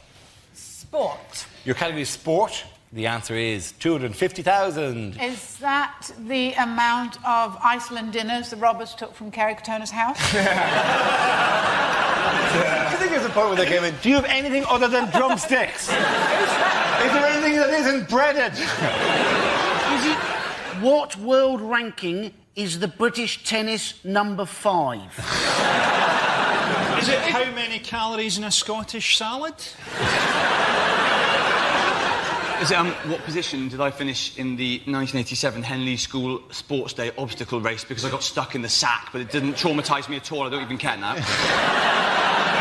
Is it, if you phone up this telecom, which position in the queue are you likely to be? Is it what percentage of people failed O-level maths? Is it... I'm gonna ask you to speed towards the correct answer. It's sport, isn't it? Is it to do with Beckham? It is to do with Beckham. How many shirts do the Americans claim that Beckham has sold? That's absolutely right. Well done, Russell. Congratulations. The question I was looking for is how many Beckham replica shirts are LA Galaxy already claiming to have sold? He's wearing that the wrong way round. He is. That's the first case. Does anyone think that Beckham actually knows he's in America? I think he just runs after a ball and all he notices is that occasionally it gets warmer. I don't think he even knows he's rich. He's like one of those cats that its owners left a fortune to.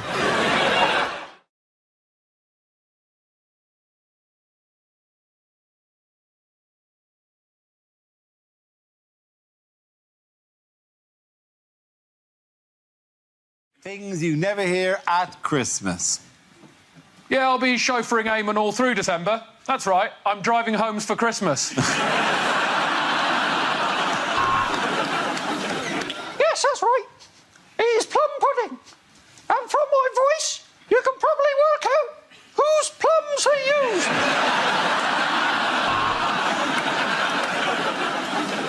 Happy Christmas, you bunch of Muppets! Danny Dyer stars in A Muppets Christmas Carol.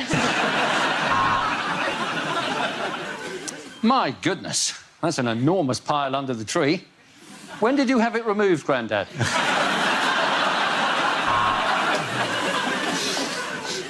Oh, we're under the mistletoe. I think you know what that means. I've locked us outside again, haven't I?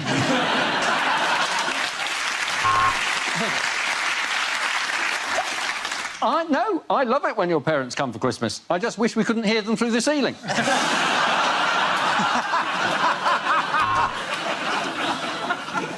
I can't believe there's this many needles under the tree already. We're really going to have to talk to Grandma about her heroin habit.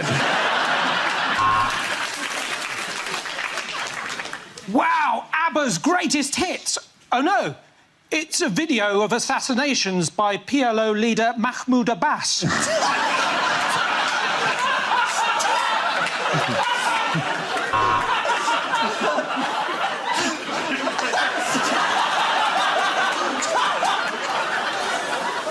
OK, sure answer then. Right, OK. 2 words. OK, yeah, you're going to do the whole thing. OK, that... Right, it's the human centipede. Grandma, stop! You there, boy! Tell me, what day is it? Why, sir, it's the first day of the DFS sofa sale.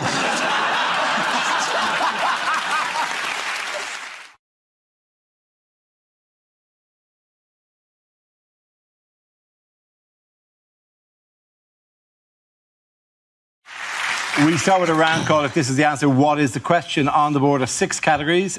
Tiff, which category would you like? I'll go for home news. OK, home news is the category. The answer is 1/3. What is the question? Is it how much of a bottle of vodka I'd have to drink before I found Lewis Hamilton even vaguely interesting? Is it how many of this week's news stories lend themselves to comedy? Yeah. It's been that kind of 3 weeks, really, hasn't it, Andy? Yes. Is it how much of Greece can you buy for £1?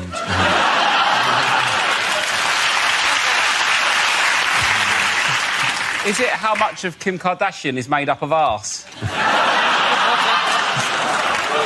Is it, of all of the children that I taught maths to, which proportion of them genuinely had a future?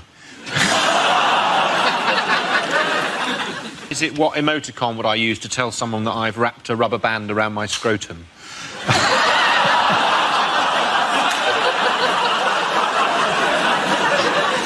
Is it what I'm always missing from a threesome?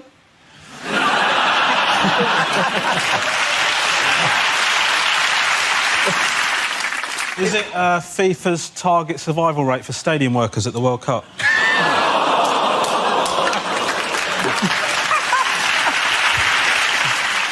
Is it, according to legend, how much of you is your head? Yes.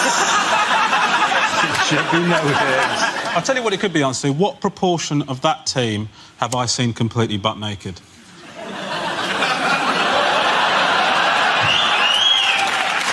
Yeah. Can we? Has anyone got any answers to a question? I feel like I'm going to ask for 10 minutes. Is it how many of the words spoken by Kanye West are about Kanye West? The way you pronounce Kanye West is incredible. Well, yeah. It's like you're asking somebody if they're able to West. Like...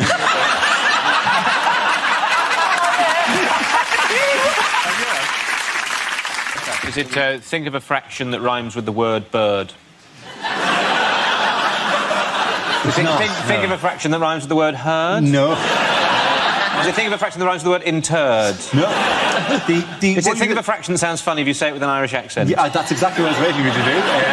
Think of a fraction that I say is 1/3. What a funny country. Isn't it?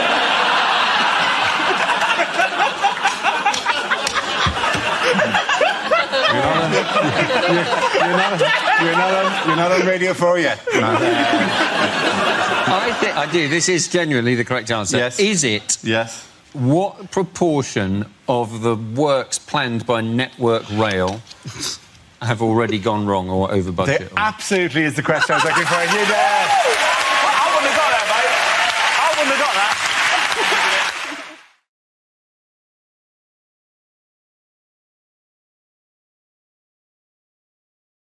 Milton, let's see what you've been left with. Let's spin the wheel.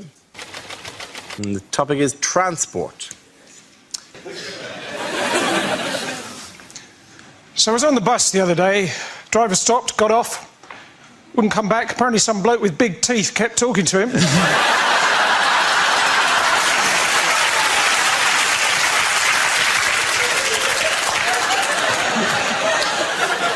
Before that, though, I overheard a mermaid on the bus. She said, "I like sitting on the beach, but my other half liked swimming."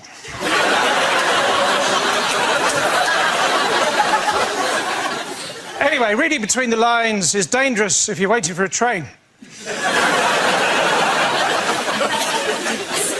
Anyway, I did a show in Liverpool recently, and afterwards a bloke came up to me and said, "Hey, listen, I want to talk." I said, well, just keep practising.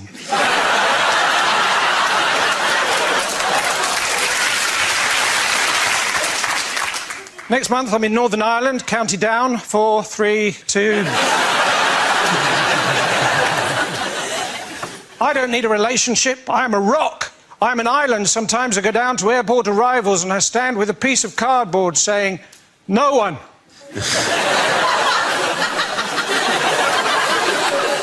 Well, I did that until I had to give a lift to a Mr. Noon.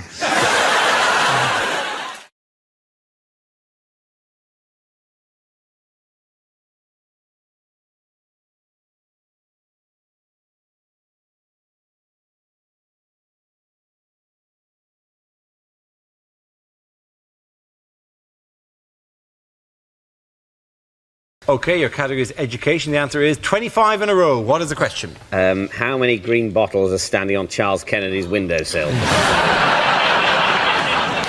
Is it you've just been picked up whilst hitchhiking? What's the last thing you want to hear the truck driver chuckle as he nods towards the 24 empty rucksacks in the back?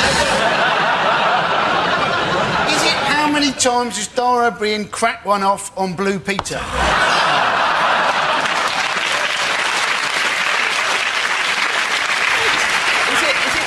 It was unfair to draw her into a political battle. I was fucking having a session with the woman or something. Can a man not form an unnatural attachment to someone they've never met on the television without it resorting to masturbation jokes? He's just made a little shrine. Very little shrine. And can I point out, stop writing Dara Fancies Connie on a piece of paper.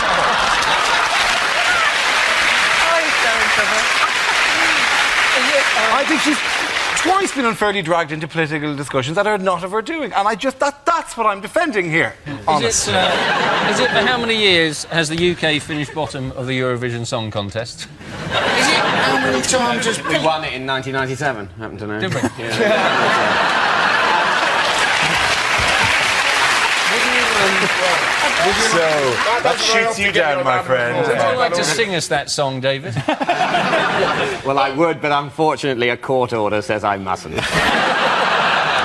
It was Katrina and the Waves, actually. Is it how many times does Victoria Beckham throw up during lunch? Is it how many letters are there after A? Is it Cliff Richard has had 25 top 10 hits? How many were shit? Is it how many researchers from GMTV won phoning competitions last year?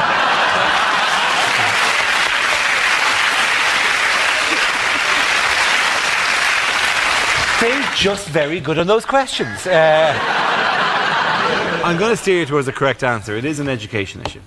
Is it to do with GCSEs? It is to do... No, actually, no, it's to do with A-levels, actually. OK. The results are getting better every year, and they have been for the past 25 years. That's exactly right. Well done, Russell.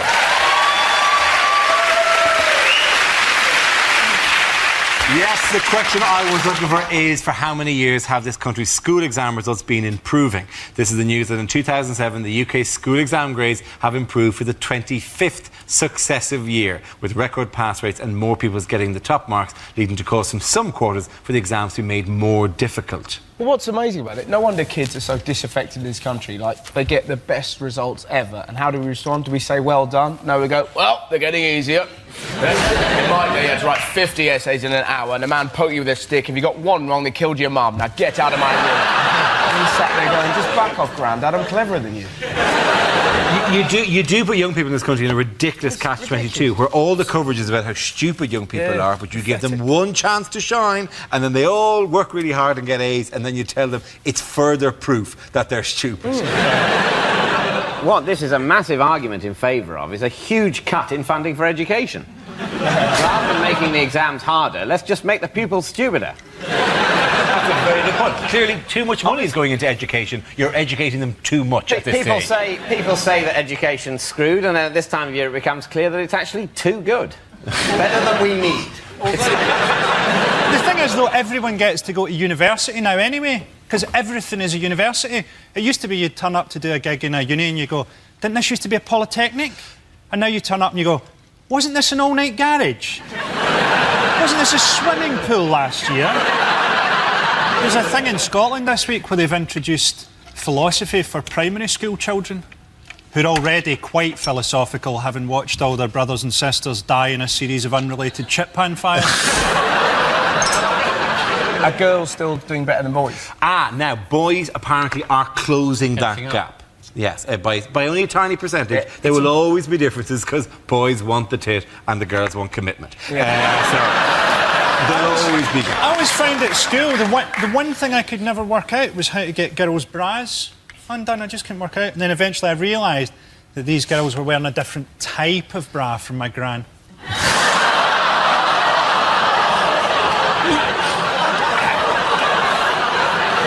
It would be a good idea to get kids more in tune with what goes on in life, isn't it?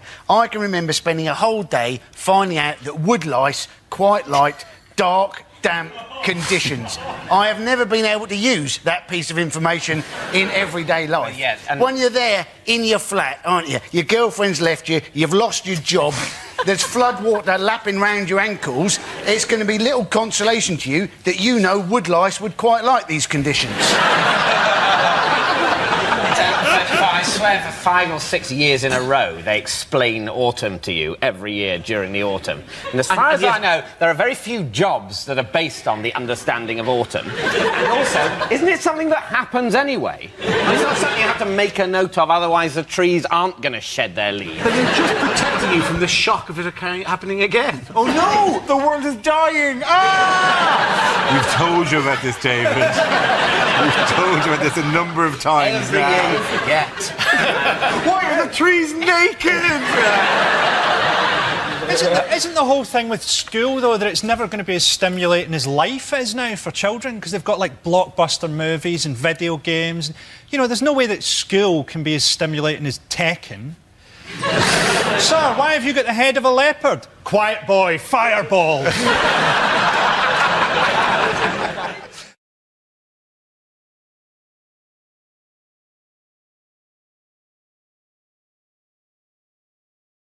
Welcome to Mock the Week. I'm Dara Breen. Well, the season has finished now, but as a special bonus, because we enjoyed it so much, here are some of the rounds we didn't have time to fit into the original programmes, along with some of our favourite moments and a few outtakes. I hope you enjoyed them. Let's have our first topic.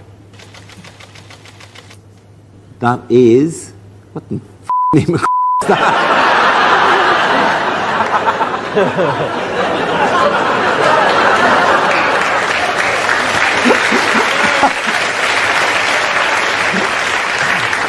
Let's spin the wheel again. Oh, is it? Okay. It is, of course, national surveys. Good luck with this one, folks.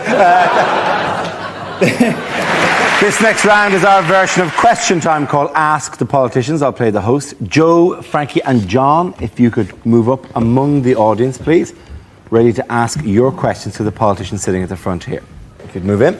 Rory, you're Tony Benn. Hugh, you're a Tory spokesman. And Al, you're the voice of the silent majority. Can we have our first audience question from the swarthy Greek lady on that side there, please?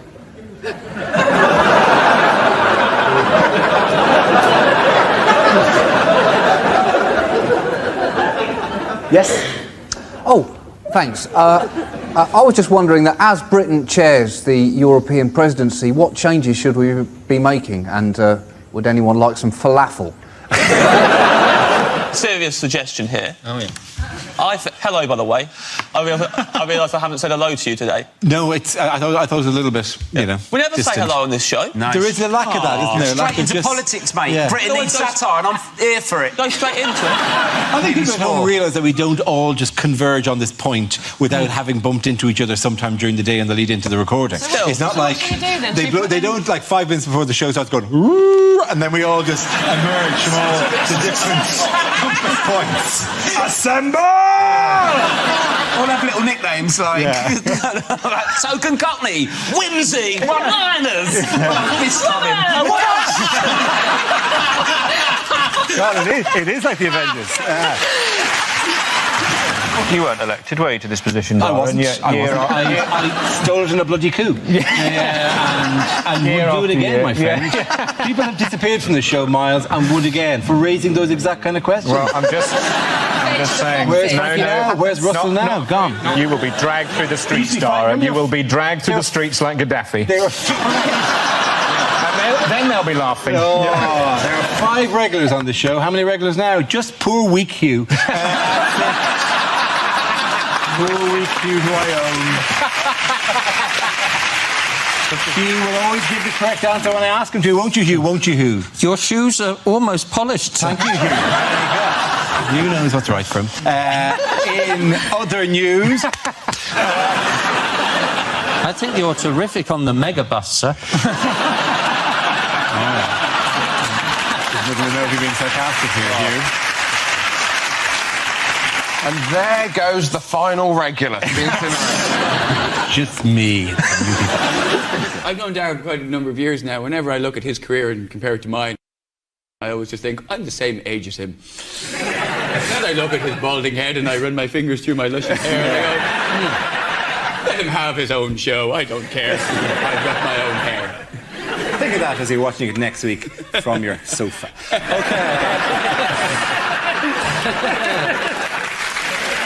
The Duke of Edinburgh, very fond of impressions. That was a dirty old man. Oh, the lineup. Of course, the point of these is to meet foreign dignitaries. That's President someone or somewhere with suspiciously dark hair for a man of his age. Tony Blair, of course, will at this stage urge the Duke of Edinburgh not to insult the many dignitaries or be racist with them. There he goes. He's saying they may be foreign, but that doesn't make them bad or wrong. Who's next? Oh, it's Gerhard Schroeder. Another man with suspiciously dark hair. Of course, he doesn't use hair dye. He's never gone grey, in spite of his age of 107. Is that your image of Scotland? You know that's 3 English blokes at a wedding? Do you remember years ago when they were making Braveheart, everyone said, oh, it's ridiculous, Mel Gibson playing a Scottish guy. That's not going to be very convincing. And look at him now, an alcoholic racist.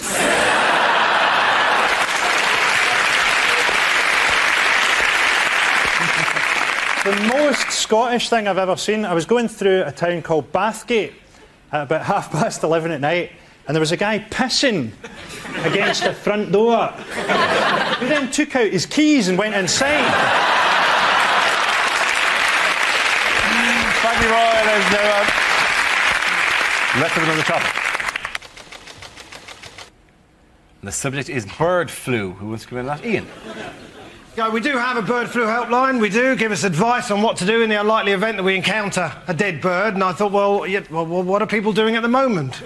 Oh, look, there's a dead bird. I must rub it in my face. Hello, bird flu helpline. I think I made a grave error. I was walking down the street and I encountered a dead bird. I rubbed it in my face, yeah. Is that wrong? Shit. Only I'd have spoken to you earlier. What, now? The kids are playing with it, yeah. This next round is called Phone In. I'll play the host of a radio phone-in programme, interviewing a top guest in the week's news, played by Frankie, whilst the other performers will play different characters ringing in with searching questions, OK? Welcome back to the show. I'm delighted to welcome my special guest, John Prescott. Hello, Dara. Good to have you here, John, with us. John, Mr. Prescott, of course, you've had a busy summer. How did they find out about your affair, by the way? Well, basically, the woman I was shagging ended up being the flattest woman in Britain.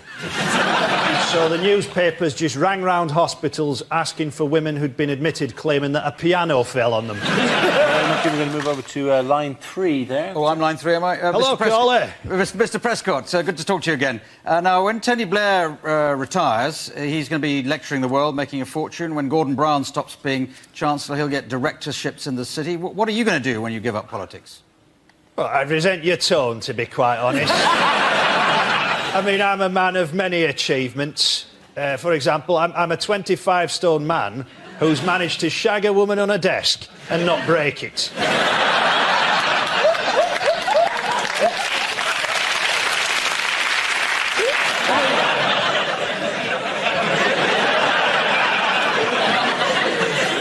funny. It's funny you should say all of that. I've got vicious pins and needles. I genuinely have. Oh, God. I'm in genuinely real trouble. Thank God you're not in Romania. There wouldn't be a doctor for miles. Is this the sort of British sportsman we've come to expect? Really helped me leg. So, Russell... You're the youngest, Russell. You're that's totally 10, 15 years fitter than any of us here. And you're the one whose legs have both fallen asleep from sitting in a chair.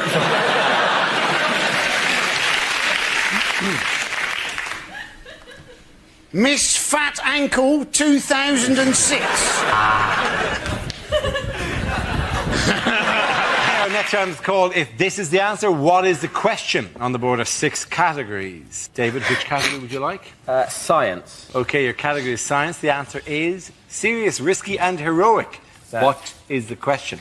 What is telling farmers, it could be worse? Is it what are Snap, Crackle and Pop's DJ names? How have people described my recent sex tour of Nigeria?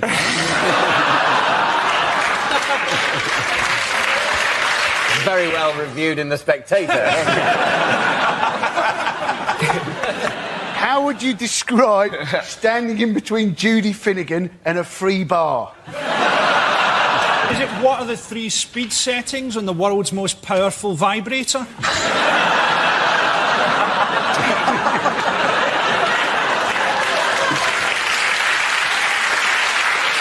And you know what the correct answer is? Is it about the Russian submarine that's attempted to claim the North Pole? It's exactly what it is. Well done, Frankie. Congratulations. The first subject is exam questions that were rejected. A lot of people say that the exams are too easy. Is the answer A, yes? Or B, David Beckham? With illustrations, describe the Prophet Muhammad.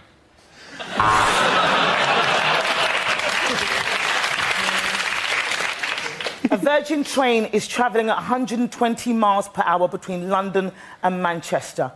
What time will it be cancelled? Do you think kids spend too much time with their PlayStation? Answer cross, triangle, circle or square.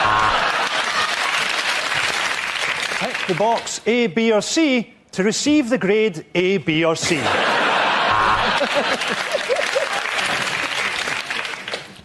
Sex education practical. Report to me in the stationery cupboard. If I add 1/8 to 1/16, how stoned will I be? Now we play a game called What on Earth? You're thinking at home, wow, I haven't seen this game before. That's because we never fucking broadcast it. Now we've an exciting new round called Ask the Panel, which ordinary members of ask a question about something in the news this week. Can we have our first question, please? Who wants to come with a question? That gentleman there, please. Do any of you smoke, and if so, how have you been dealing with the smoking ban? No, very easily. I don't smoke, but apparently the big problem with the smoking ban is BO in nightclubs. And I've thought it through, just put Nicorette patches under both armpits. 2 birds, 1 stone. Also, if they need to put a new smell into nightclubs, you've got to select something that everyone likes. Bacon. Those are my ideas. I did enjoy Charles Kennedy getting done. Yeah. Yeah. Well, you obviously knew the dangers of smoking, not so aware of the dangers of sticking your head out of a train going at 125 miles an hour. I thought Charles Kennedy probably wasn't even smoking. It's probably like just the alcohol in his breath spontaneously combusted. He's probably like a baby dragon at this stage. I saw something that's great the other day. There was a bloke outside a pub and he had a cagoule on, right, and he was just absolutely slashing it down, just smoking like that, like a nicotine-obsessed condom. It's fantastic. You'd think he'd probably just quit at that stage. That's a really good look for you, by the way. Thanks so much. Do more stuff like that. Well, if most people did this, the world would be a happier place. Very difficult. It's very difficult to take something seriously. Are you talking about... I want a divorce.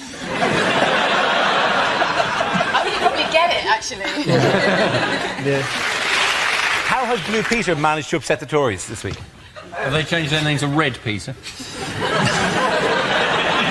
not. Have they No, no, they have not. No. Is Connie Huck? It is Connie Huck, yes. Does she hate him? I don't know. Does she even hate him? No. Yeah, I tell you who doesn't hate Connie Huck, hey, Dora? She's a good girl. Hang on. Don't mess with the hook. What does that mean? Do you fancy her? He dresses up as I've seen him do it. He dresses up as I've seen him. Kids TV kind of thing, and I quite like... she's getting dissed at the moment. Then. Yeah. I'm just saying she's... He loves her, he loves her. And, no, she Look at him squirm.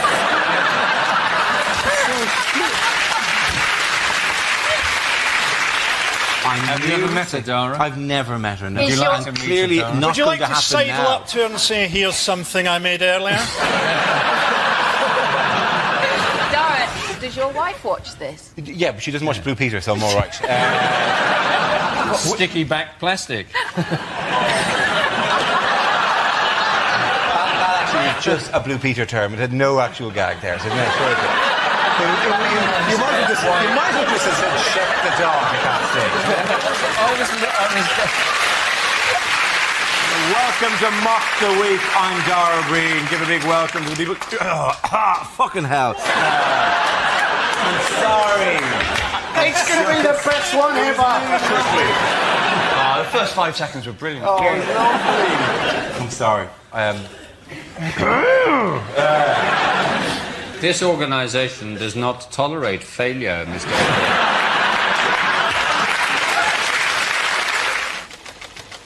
Okay, the first subject is national identity. Who wants to come in on that? Russell. I need a piss. Okay, I'll just give the title again so you can pop it up on screen. Excuse me. Sorry. I'm a little bored today. I think I may sing the news to you. Oh, sorry. I'm sorry. Which point we usually ask you if you could now walk like a raptor. Should I walk like a raptor? Go on, for those who haven't been here before.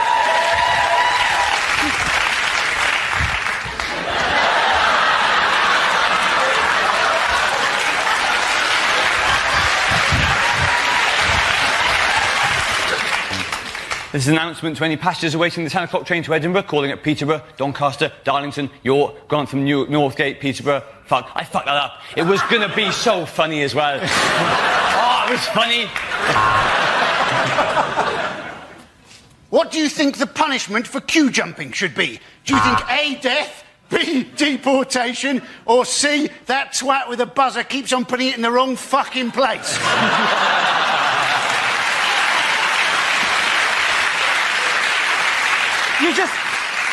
You're just funny. To me, you're funny right from the start, okay? Sorry, Russell, do you want to walk back in the walk again? It's not going to be very good anyway. In the week that Osama bin Laden released... for fuck's sake!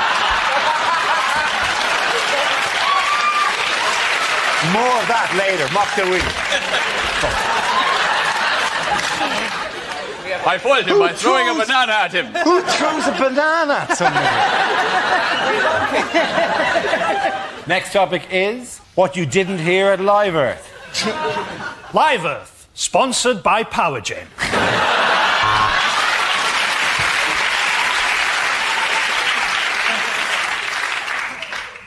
Go home, it's too late, there's nothing we can do. Yeah, just keep the car running. I'm only doing 20 minutes. We've managed to power this whole event just by burning orangutans. The next topic is unlikely letters to be read out on points of view. Why, oh why is the structure of my chromosomes?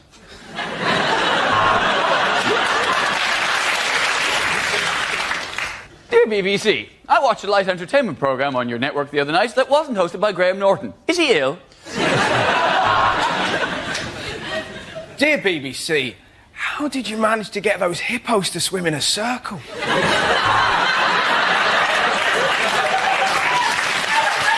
Dear BBC, I am a Nigerian general with £30 million to put in your bank account.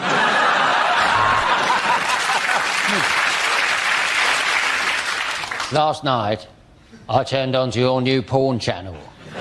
Sea boobies.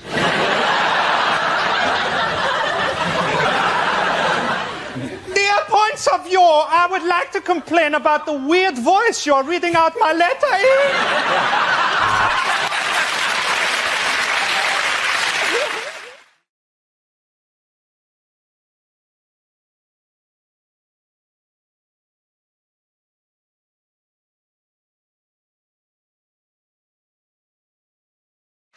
Our next round is called Headliners. Here's a picture of Mahmoud Ahmadinejad, but what does ACIP stand for? Is it Abdul's Carpets, Irresistible Prices? Is it another celebrity introduces perfume? What would be... sorry, stench of desert? Stench of atomic cloud. And has he forgotten that he comes from an Islamic country and he's going, Happy Christmas, I'm pissed. Is it a Columbo impersonator performs? Am I torturing you? I'm sorry. Am I torturing you? I'm sorry. This is just going to take 5 fingers. I'm sorry. Mrs. Columbo loved your bombing. Mrs. Columbo actually voted for you. Is it aliens capture Iranian president and he's there going, phone home? Oh, nice. I'll give you a clue. The A doesn't stand for Ahmadinejad. Alan Carr is priceless? Nor does it stand for Alan. It stands for Ayatollah. Ayatollah. Aladdin. Ayatollah confirms Iranian president. Very good. Well done, Hugh. Thank you very much. Yes, the answer I was looking for was Ayatollah confirms Iranian president. This is the story that Ayatollah Khamenei has finally declared Mahmoud Ahmadinejad the winner of June's Iranian presidential elections, despite ongoing protests. But what was incredible about it, so basically they were accused of stealing the election and then people protested, and then Ahmadinejad said, you know who's to blame, don't you? Britain. And we all went, eh? We're watching Wimbledon, mate. I've got no idea. We're watching a hairy Scottish man do very well. Savvy was his opponent, wasn't he? And after the election, he had his supporters come out and marched, and then Ahmadinejad's supporters came out and did a counter-march, and then there was another march, and it was basically, if only we had some way of telling who had the most supporters, like maybe some sort of election or something. Don't we need to get perspective here? OK, they arrest protesters. We arrested protesters after G20. Yep. They killed a protester. We killed a guy who wasn't even protesting. They've got Sharia law that isn't very nice to women. We've got Jude law.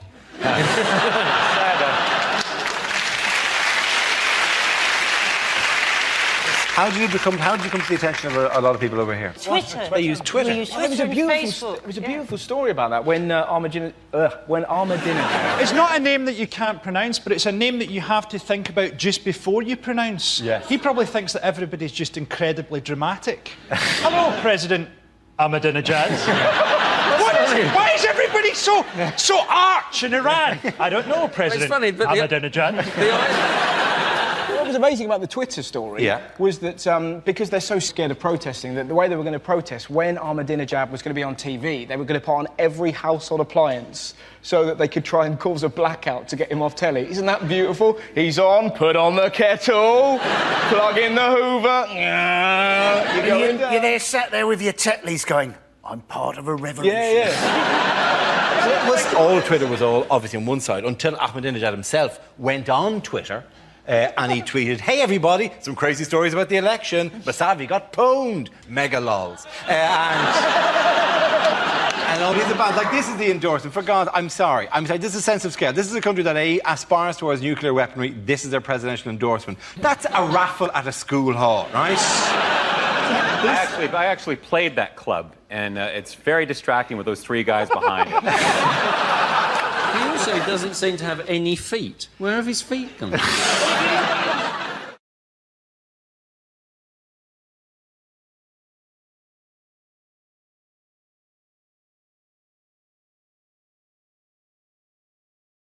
This, you may not have seen one. It was a story in Ireland in the Evening Herald in Dublin last week. And it's quite a moving story. It's about Alzheimer's disease. Oh. It was, yeah. And the story basically was being a big head may be good for you. Scientists found that large-headed individuals with Alzheimer's have better memory and thinking skills than sufferers with small heads. All of which is quite interesting. You see, the next paragraph I found difficult to take. People with larger than average heads, like comedian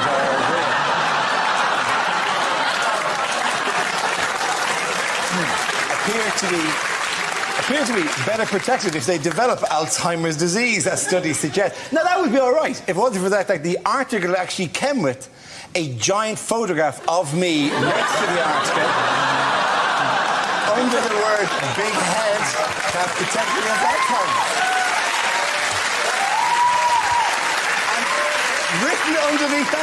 Written underneath that was extra large : report is good news for Dara O'Brien. No, it's not. It's not good news, because I suddenly realised I've got a big head apparently. What do you mean you've suddenly realised? Dara, protect us from the Alzheimer's. Back in Canada, I did some modelling. It was for medical, it was for penile dysfunction. It was a before and after picture. This is true. I didn't model. I don't model for big heads yet. I don't regard myself as having a large head. I don't have difficulty buying hats. I don't have difficulty getting into jumpers. My head is causing me no... When did those three guys get here?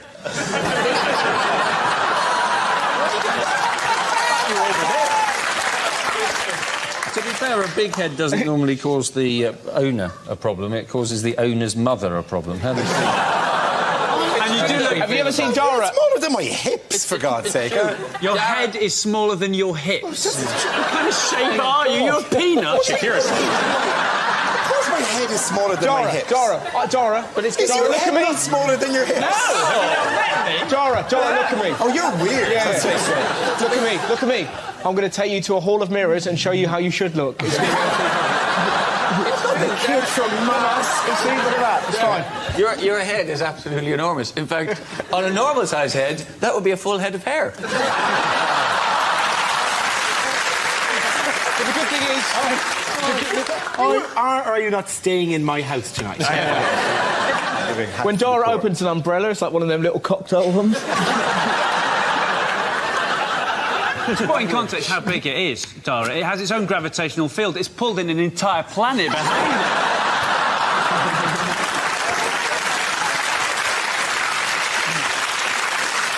This desk was straight when we started. I was expecting sympathy. That's why I introduced it. What I did was I said something about... I revealed a weakness in front of 6 comedians, and I thought, there's a group that'll help me through this.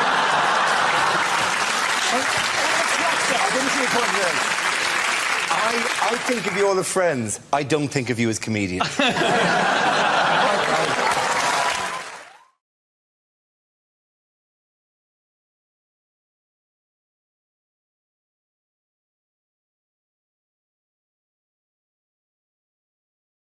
Now we come to scenes we'd like to see. So if everyone can make their way over to the performance area, I'll read out this week's topics and then we'll see what our panelists can come up with.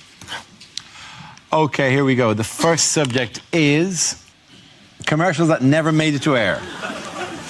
Mr. Muscle loves the jobs you hate, apart from blowjobs. He doesn't do blowjobs.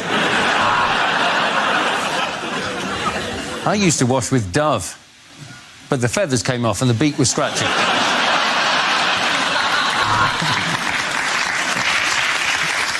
Pepperami, it's a bit of an animal.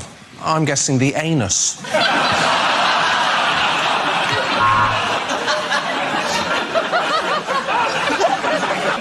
4 hoof marks and a large pile of poo. That's the sign of the black horse.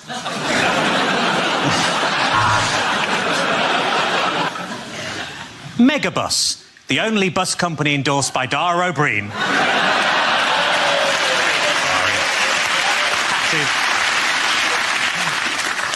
Links for when you want to smell like a virgin. Are your pets so wonderful that they're actually tiring you out? Have a break. Have a shit cat.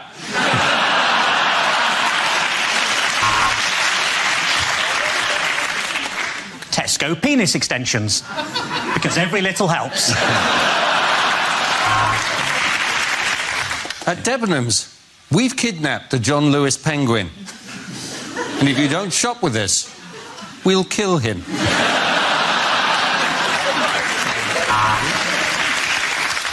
Peddy Egg collects foot shavings like a bastard.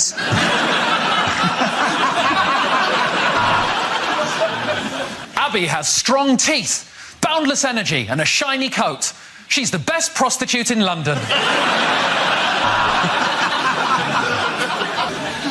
Barocca, start the day the right way with luminous piss. There's now a free gift at the bottom of every box of Frosties. Type 2 diabetes. Uncle Tom's rice, like Uncle Ben's, but a bit more racist. Crack-flavoured Pringles. Once you pop, you really can't stop. Have you been in an accident that wasn't your fault? Ah, bad luck!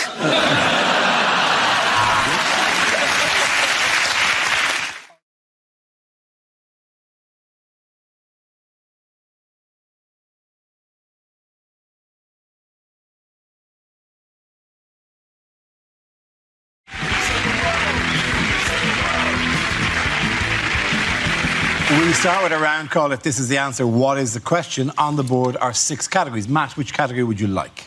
World news, please. OK, world news it is. The answer is petrol, money and drugs. What is the question? What will the motto be for the Qatar World Cup? No, just in English. Yes, the question I was looking for is what items are at risk of running out in Greece after Sunday's crucial vote on the EU's bailout terms. This is news as 61% of the Greek population voted against accepting the strict austerity measures proposed by the EU. There's now a real risk that the country will run out of money, fuel and medicine. So what does it all mean for Greece? It's ridiculous now. The whole thing is just going on. It is like a soap opera. And I don't watch the Eurozone crisis now day to day. I wait till Sunday and I watch the Omnibus edition. This thing of just referring to the Greek exit as Gregxit, it just is like, are you in that much of a hurry that you couldn't say a third syllable? If the British exit happens, it's going to be called Brexit. It sounds like a cheap form of Lego, or what the Greek Prime Minister does every time he meets Angela Merkel. Let's kick off with a round called Inside the Mind of. With the G8 conference fast approaching, we clamber inside the mind of the American president. Can anyone tell me what the voices inside George W. Bush's head might be saying? Are they saying, if you step on the cracks in the pavement, George, we have to invade Syria? Unlikely film trailers. Harrison Ford is 73 and he's back in Indiana Jones and the tricky patch of ice outside the post office. We start with a round called Picture of the Week. I show the panel a topical image and ask them to tell me what's happening. So what's going on here? Is it the only couple that Ed Balls would beat on Strictly? He's saying, please join me, Owen, on my cabinet. I'm so lonely. I imagine Jeremy Corbyn's just going, I did warn you, Owen. If you strike me down, I shall become more powerful than you can possibly imagine. He's incredible in that he can gather so many people together in a rally and they sort of see him as a messiah in the same way he will probably be crucified in the next election.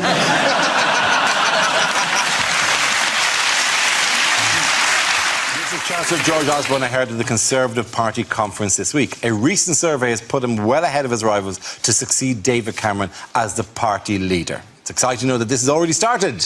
Yeah. Party leader election, which will take place in 2019. And there's already polls about who's going to be taking over. Well, I hope it's not him, actually. I hope it's Boris. Because if Boris gets in and Corbyn's in, you can forget about politics altogether. Don't have an election. Have no election at all and just settle it all with a bicycle race.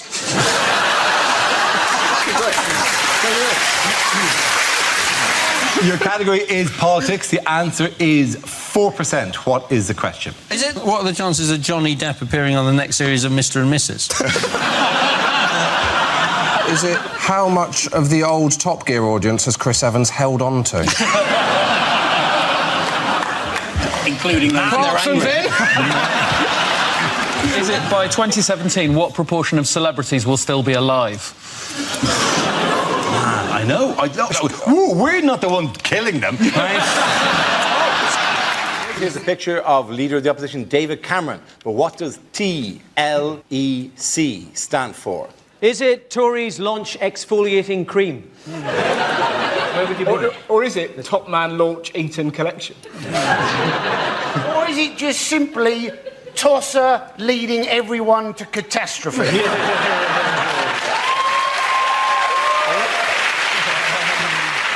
Are you not a natural Tory? Commercials that never made it to air. To qualify for second meerkat toy, Alexander has invaded Ukraine. OK, let's spin the wheel again. Subject is health. Annie Parsons. With flu jabs now, what they do, don't they, is they put a little bit of flu into you to help you combat the flu. I was thinking by that argument, surely you should be able to have the odd cake to help you fight obesity. Because let's face it, you can do too much exercise, can't you? You know, did you see Madonna's arms? They didn't look right, did they? It's like half human, half Terminator. Of course, that's the problem when you're always picking up small African children going, no, no, no. Thank you very much, Andy. What did David Cameron announce on Father's Day? He announced that he wanted people to stigmatise runaway fathers in the same way that we stigmatise drunk drivers. Yes. It was an unfair attack by David Cameron, really. I mean, he just stigmatised the whole group. Just because you father a child out of wedlock, you run away, take no responsibility for that child and never see them, does not mean that you're not Mayor of London.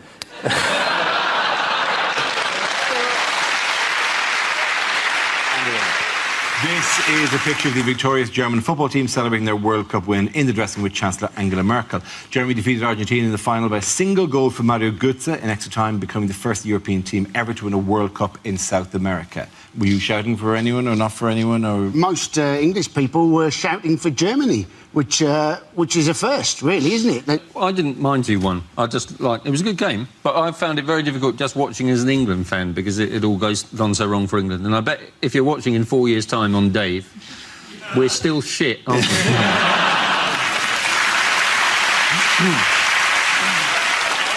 I could never support the Argentinians, not after what Maradona did. Wembley 2003, he didn't sing Material Girl.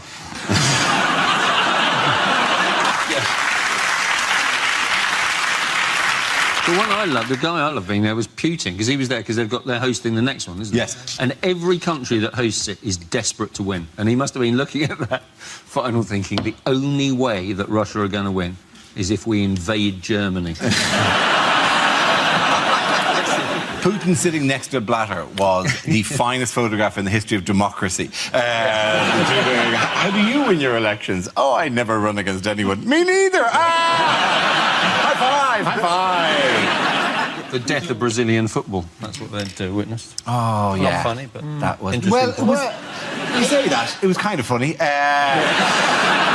There was, because a few weeks ago I was talking about the head, you know, the way they were overemphasising the pretty women in the crowd type shots all the time. And I said, and I on the show called for more shots of children crying. And then when they posted, there's that one of a small boy just blubbing his eye, and he's pushing his glasses out of his face, and he's got a Coca-Cola can, which is beautiful branding, absolutely spectacular branding, and he's weeping into it. And I got sent that image 4,000 or 5,000 times on Twitter in the minute after it was posted with the words "Happy now." Yes, I was. I went through it. Welcome. Which category would you like? Home news. Home news it is. The category is home news. The answer is 12 days. What is the question? How long is Andy Murray gonna party after his won Wimbledon? We'd like to believe so. Is Andy Murray stupidly about to post his gold medals? Where's Andy Murray? Andy Murray is in Dunblane in Scotland. This is his homecoming after winning the US Open, which was a surprise to me, as I had no idea he played golf. Andy Murray, a man who actually came along to our studios, didn't he? Yes, indeed he did. Came along after he'd lost Wimbledon. Yep. And then after we'd all taken the piss out of him, he went off and he won the Olympics and he won the US Open. Yes. I think all sports people who are struggling should come into the audience of the show. Let's get Paula Radcliffe, Philip Sidowu, Nick Clegg. It'd be brilliant, wouldn't it? I think if I was opening a Pizza Express, I'd open it next to a Vision Express, so we got some of their customers by mistake. We start with a round called Headliners. Here's a picture of the spectacular opening to the Olympic Games. But what does BGMC stand for? Is it British Gas Managers Celebrate? The answer is 1,000,000%. What is the question? Is it, what is the blood alcohol content of Amy Winehouse? We're wearing the same thing. How terribly embarrassing. I didn't know you had a kilt. Well, we didn't have a kilt. It was, the inquest... Oh, look, someone's been sick. Has Harry been in? There is your luggage, Your Highness. Oh, good. That's my cheese for the journey. Don't want to keep anyone waiting. Wish my mother felt the same.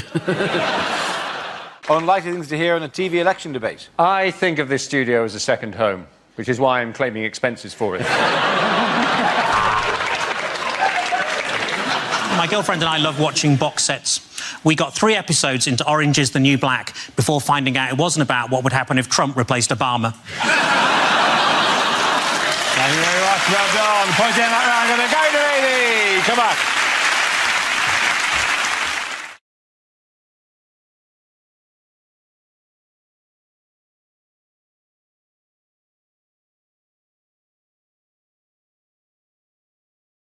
This round is a stand-up challenge. I launched a wheel of news, and wherever it chooses to stop, one of our performers must step forward and talk about that subject. OK, here we go. Let's spin the wheel.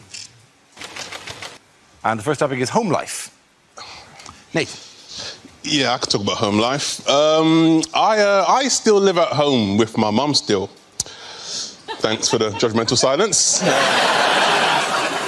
Yeah, I live at home. My mates give me the most stick for it, because I'm the last one in my group of friends who still lives at home with my mum. They've all moved out, so they see me as a mummy's boy. And every time they see me, they're like, Nathan, what's wrong with you, man? Why are you still at your mum's, man? Are you embarrassed? Why are you still at your mum's? Why are you still at your mum's? It's like, I live in West London. Have you seen house prices? I'm not going anywhere, man. If anything, I'm looking at my mum thinking, when are you going to bloody leave? Clinging on, let it go, woman. She's gonna slap the black off me when she sees this. So yeah, I like peace and quiet. Although, to be honest, at home, I'm not getting a lot of peace and quiet at the moment. Mainly because of my mum and my stepdad. They got married quite recently. And I'm happy for my mum. You know, she's found happiness. She deserves it. However, at the moment, they're going through that honeymoon phase where they're having sex all the time. Yeah, it is bloody disturbing, man. Because my bedroom is like right next door, so like every time they do it, I hear everything. Like a few Saturdays ago, right? It's late at night, I'm about to go to sleep. From next door, I can hear my stepdad going, oh yes, oh yes, oh yes, oh yes, oh lord, say something nasty, say something nasty, say something nasty. So I screamed out, you're not my real dad! Thank you very much, Lady Dayton.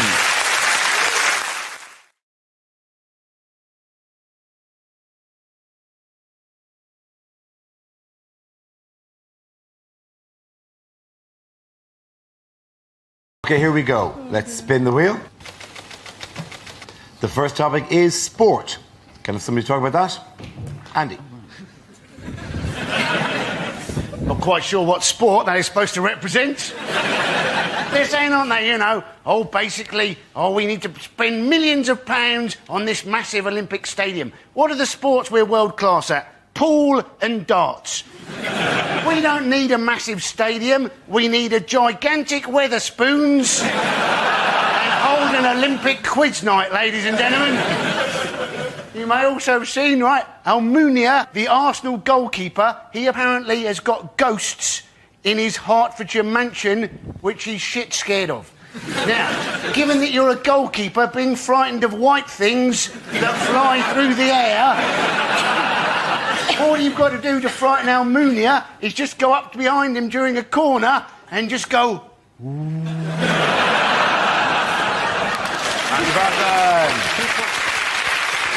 Hey, Michael, let's see what you've been left with. Let's spin the wheel.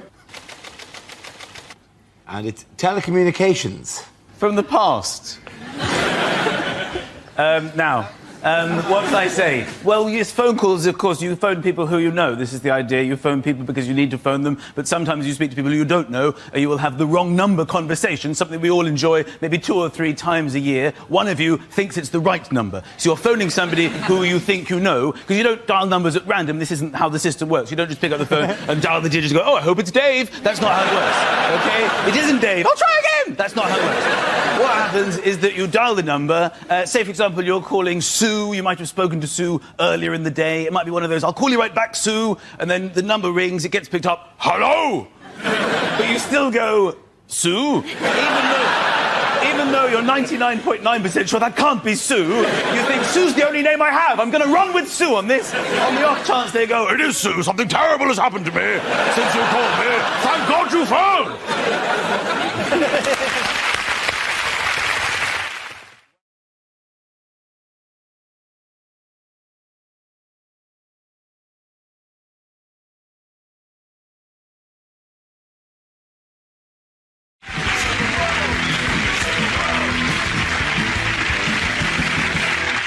I've got a present for you that hasn't been wrapped. That's all right. I'm really sorry. It is socks. I know that's boring, but they're not ordinary socks. They're DVT socks. Because I'm very worried about how little you move around, and I don't want you... Normally, you'd have to worry about it on a long... Yeah, it'd be on a long-haul flight, you'd have to worry about it, but... Yeah, I haven't seen you walk for... Well, since 2005, so... I've also got a present for Chris here. Because, well, it's really a present for us more than anything. It's put this on, mate. It's just a game, really. You put that on. You just put that on, OK? And then for the long periods... You so look like John McEnroe at a You do. And for the long periods of the show when Dara doesn't bother to look at us or talk to us, we can just play. Where did that go?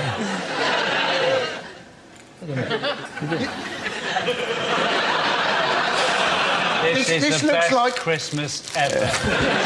It looks like a Dire Straits video gone wrong. You go. Oh. Honestly, I don't see what the problem is. Gosh, this is just like my school days, only now I'm wearing a hat. No.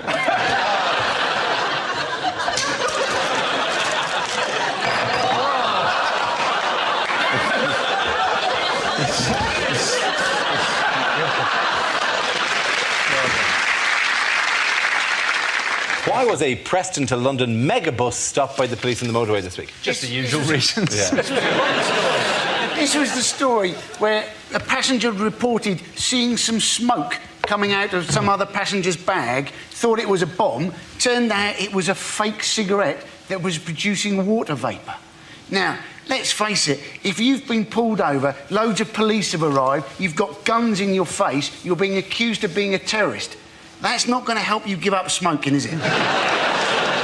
I'm always really freaked out by megabus. I do not think the weirdest thing in the world is megabus. Nothing against the bus service itself, but when you drive, like you drive a lot of time on the motorway, going to gigs, like the back of the megabus when you're driving along, like for those of you who haven't had the pleasure, there's times you just get hypnotised by that weird. There are many things I've observed. Firstly, why does that man have such large breasts?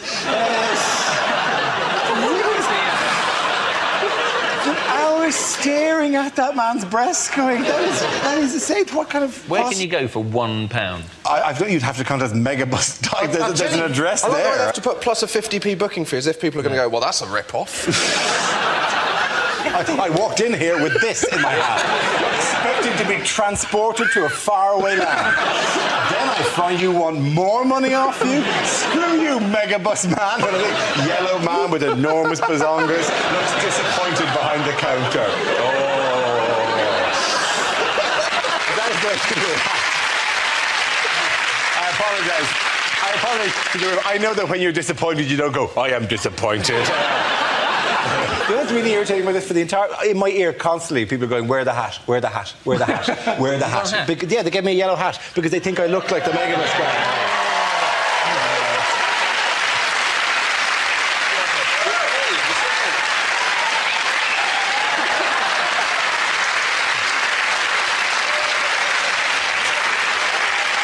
That means that man looks like a penis sausage. They should call it penissausage.com. Oh, something else is already called. You're just bringing this up to try and make everybody forget that you look like a penis sausage. That's exactly what's going on here. You just look like a penis sausage in a yellow hat. Oh, no!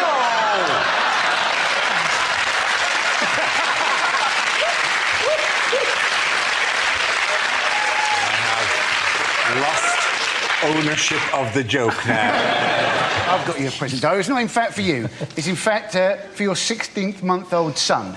And I got him a little outfit. I hope you like it. It's, in fact...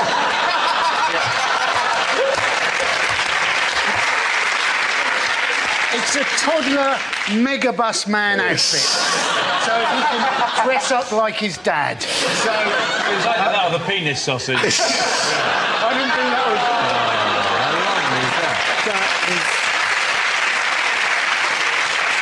You know, what creepy, weird kids' shop did you go to get this tiny little... I'm a minstrel from the 19... The man of work. What parent ambition? That. I can't believe you throw it back in my face. I'm not throwing it, I'm keeping it. I think it's fantastic. Thank you very, very much, and that's really touching. I look forward to never seeing any child of mine. Because they're not getting any of the Megabus empire. No. That is mine. From £1 only. The Megabus empire. I tell you what, you and Hugh have got a gay act going strong now. Look at that. He's the captain, I'm the Megabus. He's the captain, I'm the Megabus. Who rides on whom? Difficult to know. He's the captain of the Megabus. Wait, this is not my child's hat. The Christmas quiz! See?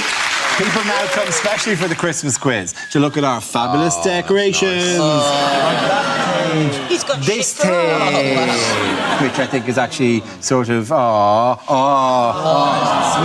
And then, for no particular reason, a squirrel. A squirrel with tinsel on him, which is not in any way a festive Donald animal. Trump's hair at the back. And then this, a genuine, you can purchase this, which is a glistening owl with antlers on. You know, this costs like £4.50 or something in a shop. Is this your audition for QVC? Anyway, so that's, you know, hey. OK, here's the Christmas quiz, right? In which there'll be quizzes and questions. What makes the traditional British Christmas dinner unique? Turkey, sprouts. No. What is it about it that actually... Racism. No, not unique, it's an achievement. Not racism. You can't say that for every question, Nick. So what makes a British Christmas dinner outstanding? Why did you ask it again without mumbling? I'm sorry, my face is full of your shitty lemon meringue pie. It is quite tart. It will. It'll... Oh, it didn't fall apart. Bravo. What do you want for Christmas this year? I don't know. I don't want anything for Christmas. Hand drop off an elf. You get the number one gift party for kids this year? Nerf guns. The Nerf gun is 64 quid. You could go to America and buy a gun for less than that. Actually, it's like it's a ludicrously scary thing, the Nerf gun. This is the current... Hey, don't point that there. Hey, point that over somewhere else. I promise I'll do really, really careful. I wouldn't dream of doing that to you. Of all the people here, you were the last person that I would fire the... Boom! Hang on. Oh, yeah, there's three things you can do, right? You can do this big one here.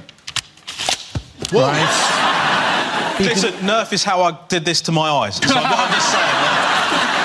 I'm just warning you. OK, cool. I'll get him instead. Right, OK, Grant. Are we OK to sacrifice you for this? And then you can do these. I guess so. I bet you could catch one in your certain teeth. there's an instruction manual that says do not aim at people's faces. Yeah. Please remember that I am a special man with special powers and do not try this at home.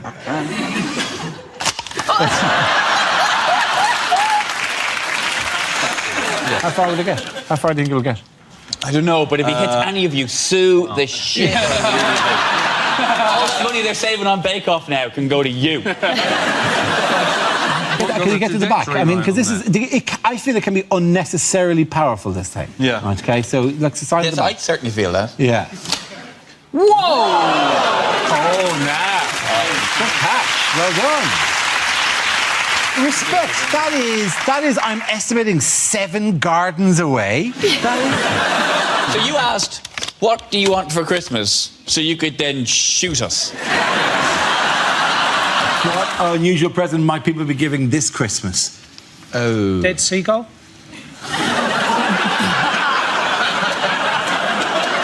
Have you ruined the surprise? You were the worst Secret Santa ever. Time. For God's sake, kill it. I think it's actually sperm. It is isn't sperm. Yes, it is sperm. Yeah. But this Not an unusual gift.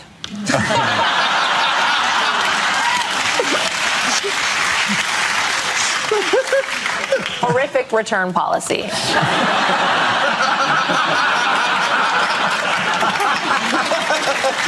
Not interested. You said 14 days. Oh, you've lowered the tone down! You ruined it! But why is this a story about? Because there's a British sperm bank. Yes, which there is. Only, since it's been set up, I don't know how long it's been set up. It's a while. It's like a year or a year and a half. Something. Yeah. It's only had 9 donors. Yes. Why? I'm wondering who the other 8 are. Do you not all meet up? I presume if there's 9 donors, they've got to meet up every Christmas and year and go, swap stories. Not for biscuits, though. They say that there's a certain type of sperm that can withstand the freezing process, and they call it Superman sperm, when really that should be Han Solo sperm. It's a niche reference, but 3 nerds just fell in love with me. You get paid 35 quid, and they were saying, well, they could up their money to get more donors, but they don't want people just doing it for the money. And, that's what you want, though. People just doing it for the love of it. Yeah. I want to give something back to this game, you know what I mean? Like my dad was a sperm donor, my granddad was a sperm donor. Got a long line of sperm donors. Yeah. Is it 35 quid for the whole lot, or 35 quid per sperm? No. Because I could be maybe 160 quid. There could be somebody watching this as a Christmas special who'd forgotten to give somebody a present and thought, brilliant! No! I'm going to knock that up in a couple of days. It's difficult at Christmas because you're using a turkey baster already, aren't you? Yeah.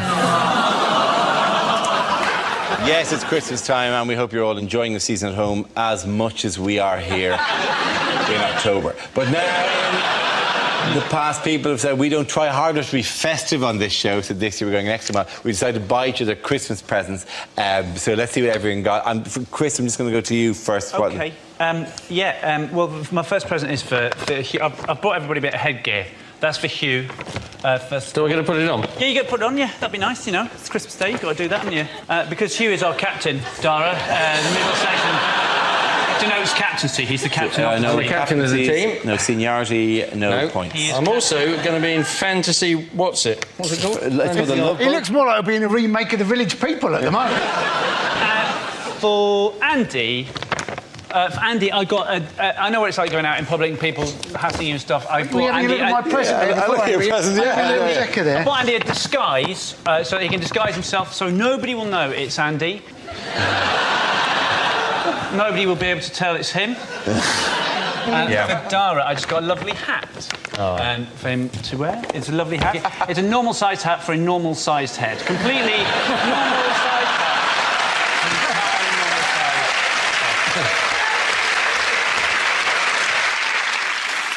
What toy might kids be finding under the Christmas tree this Christmas? Well, I don't want to give it away in case my kids are watching.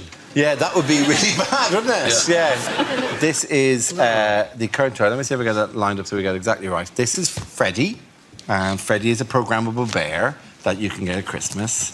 And just like a real bear. It's programmable. Yeah. Everyone likes a good hug. Do they know? Give me a hug. No, that's a bit needy. I love bear hugs. Isn't that the... creepiest, weirdest, laughs with a different voice to the voice it talks with. But the bit that's really strange is... Brought to you by the people who brought you the Blair Witch Project. It's a bit distant, I feel. It's a bit like, I'm not so fully committed, but you can program it with phrases, which apparently they've programmed for them. It's so very nice to see you again, Dora.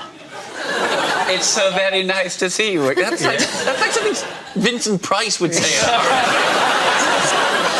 Hello, my friend Dora. Do you know, I think... Can you make it say, it puts the lotion in the basket?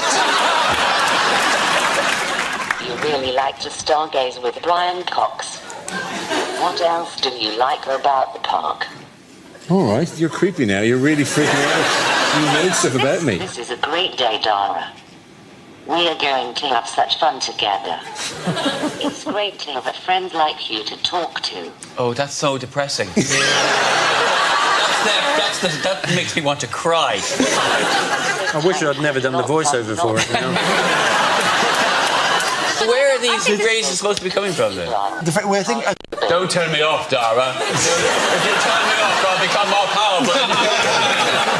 Hang on, you can do one of the settings you can change. Hang on, let's try it. This would be an incredible burglar alarm. I mean, imagine breaking into someone's house and then that's sitting at the top of the stairs saying, hello. Why are you in my house? I died in 1834.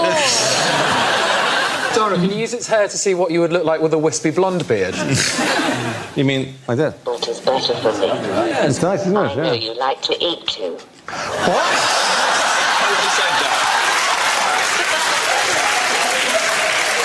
I totally said I would like to eat you. Totally did say I would like to eat you. I am really freaked out with the bear now. Cider is one of my favourites too. Cider is one of my favourite drinks. Friends together.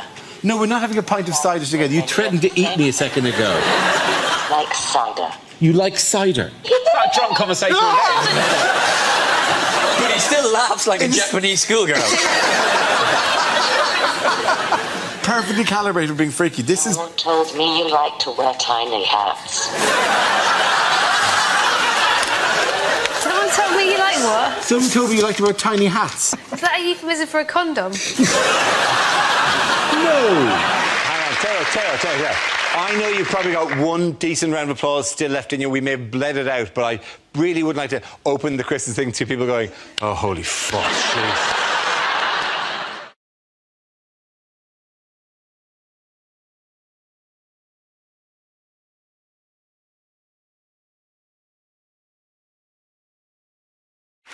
The first round is called If This Is the Answer, What Is the Question? On the board are 6 categories relating to current events. For each chosen category, I read out an answer and each player has to guess what the question might be. Gina, which category would you like? I'm going to go for home news. OK, your category is home news. The answer is 77 billion. What could the question be? What will be the average London house price in 2008? How many sperm does it take to change a light bulb?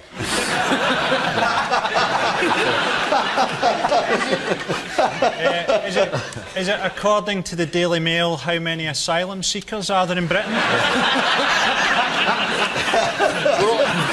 I think this is the number that Stephen Hawking can count up to before his battery runs out.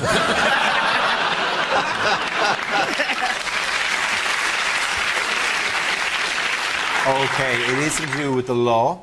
Something that's going to be against the law very soon. It's the amount of cigarettes that get smoked in a year in Britain. Very good, well done, Roy. This refers to the smoking bill passed in the House of Commons this week, which will outlaw smoking in pubs, clubs and workplaces. But I mean, the banned hunting, the banned smoking. If you're a beagle, you've got no pleasures left. It's all come too late for Roy Castle, hasn't it? Roy Castle's going to be spinning in his grave now, trying to beat the world record for spinning in his grave, currently held by O.J. Simpson's wife.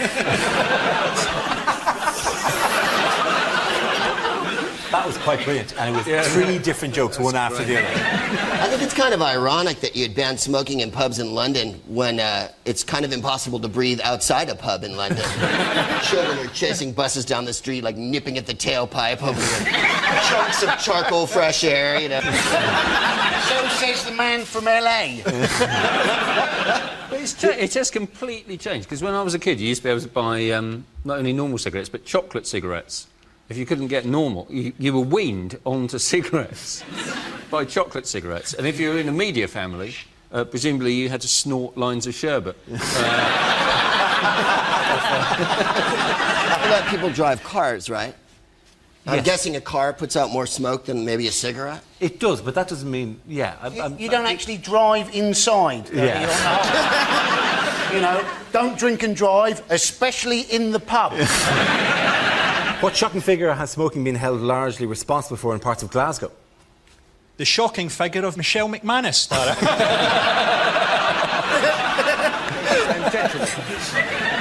It's the life expectancy of 54. It is just below 54 in parts of Glasgow. Yeah. The Carlton? And if you've ever been to the Carlton, you'll realise that's maybe a bit long. It's got a lower life expectancy than Iraq, and the really galling thing is that Iraqis also get to watch a better standard of football.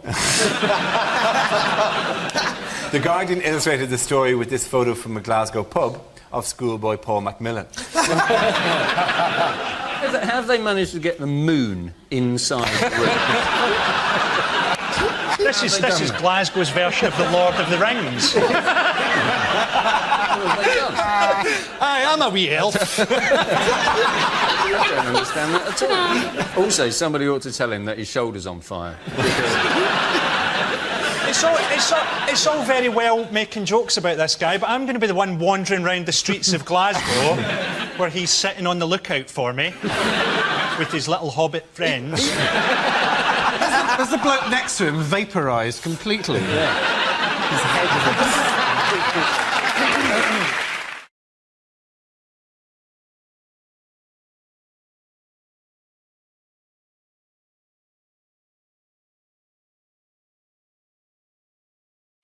Now we play a round called I'm So Brexcited and I Just Can't Hide It. This game involves Nish and Gary, so if you could make your way to the performance area, please. This round is a stand-up challenge.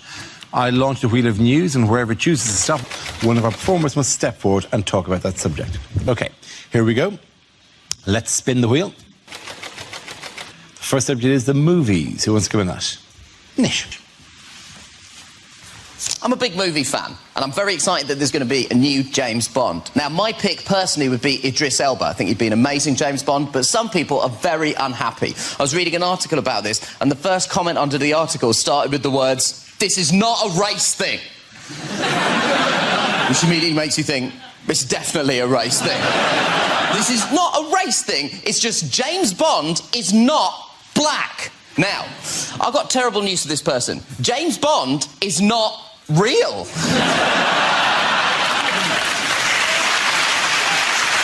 He's not a real person. He doesn't exist. If you're talking about fidelity to Ian Fleming's original character, Daniel Craig has a smartphone and a laptop, and in one of the Pierce Brosnan films, he drove an invisible car. So it might be a bit like if you just suddenly become a stickler for canon. And the second comment started with the words, "This is political correctness gone mad. This is the ethnic minority lobby getting their way again." And hey, we all know if the ethnic minority lobby has been campaigning for anything, it is for a black James Bond. People have been out in the streets. We want a black James Bond now. We don't care about police brutality. All we care about is 007. Hashtag Black Bonds Matter.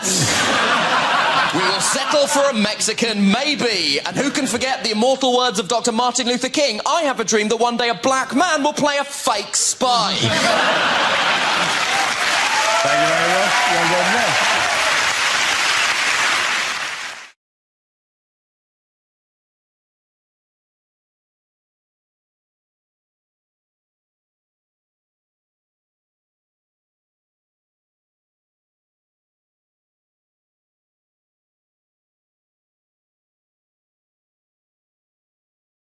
Now we play a round called If This Is the Answer, What is the Question? On the board are 6 categories. Nathan, which category would you like?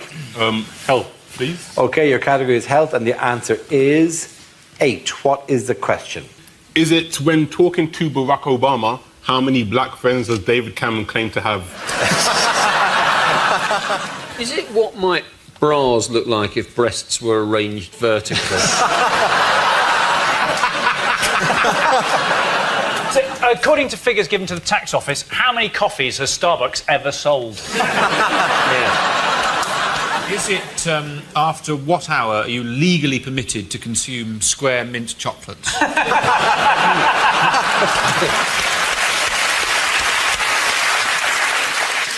Is it how many times has Julian Assange watched the complete DVD collection at the Ecuadorian embassy?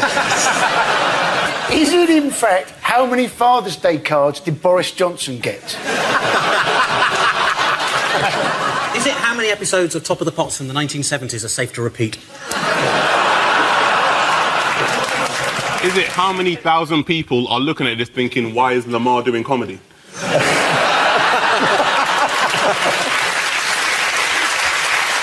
Including Lamar. Is it, in fact, how many days should this year's winner of The Voice reserve for their career?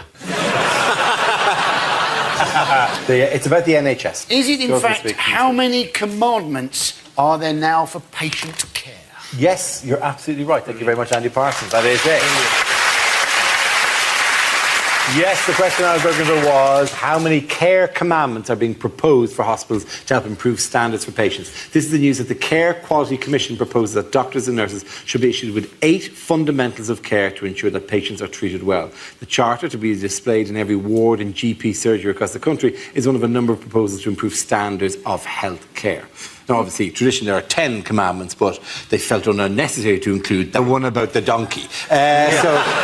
Is there one about the donkey? It's an oxen, isn't it? Welcome to Mock the Week 458 BC. Thou shalt not cover thy neighbour's drip. Thou shalt have a right to wear a gown that doesn't show your bum. Food that can be cut with a knife. They're so desperate for money. My nan was in hospital recently and they had to kick her off her trolley because they were taking it back to Asda for the pound. I've heard your nan's off her trolley anyway. I can't offend any more family today.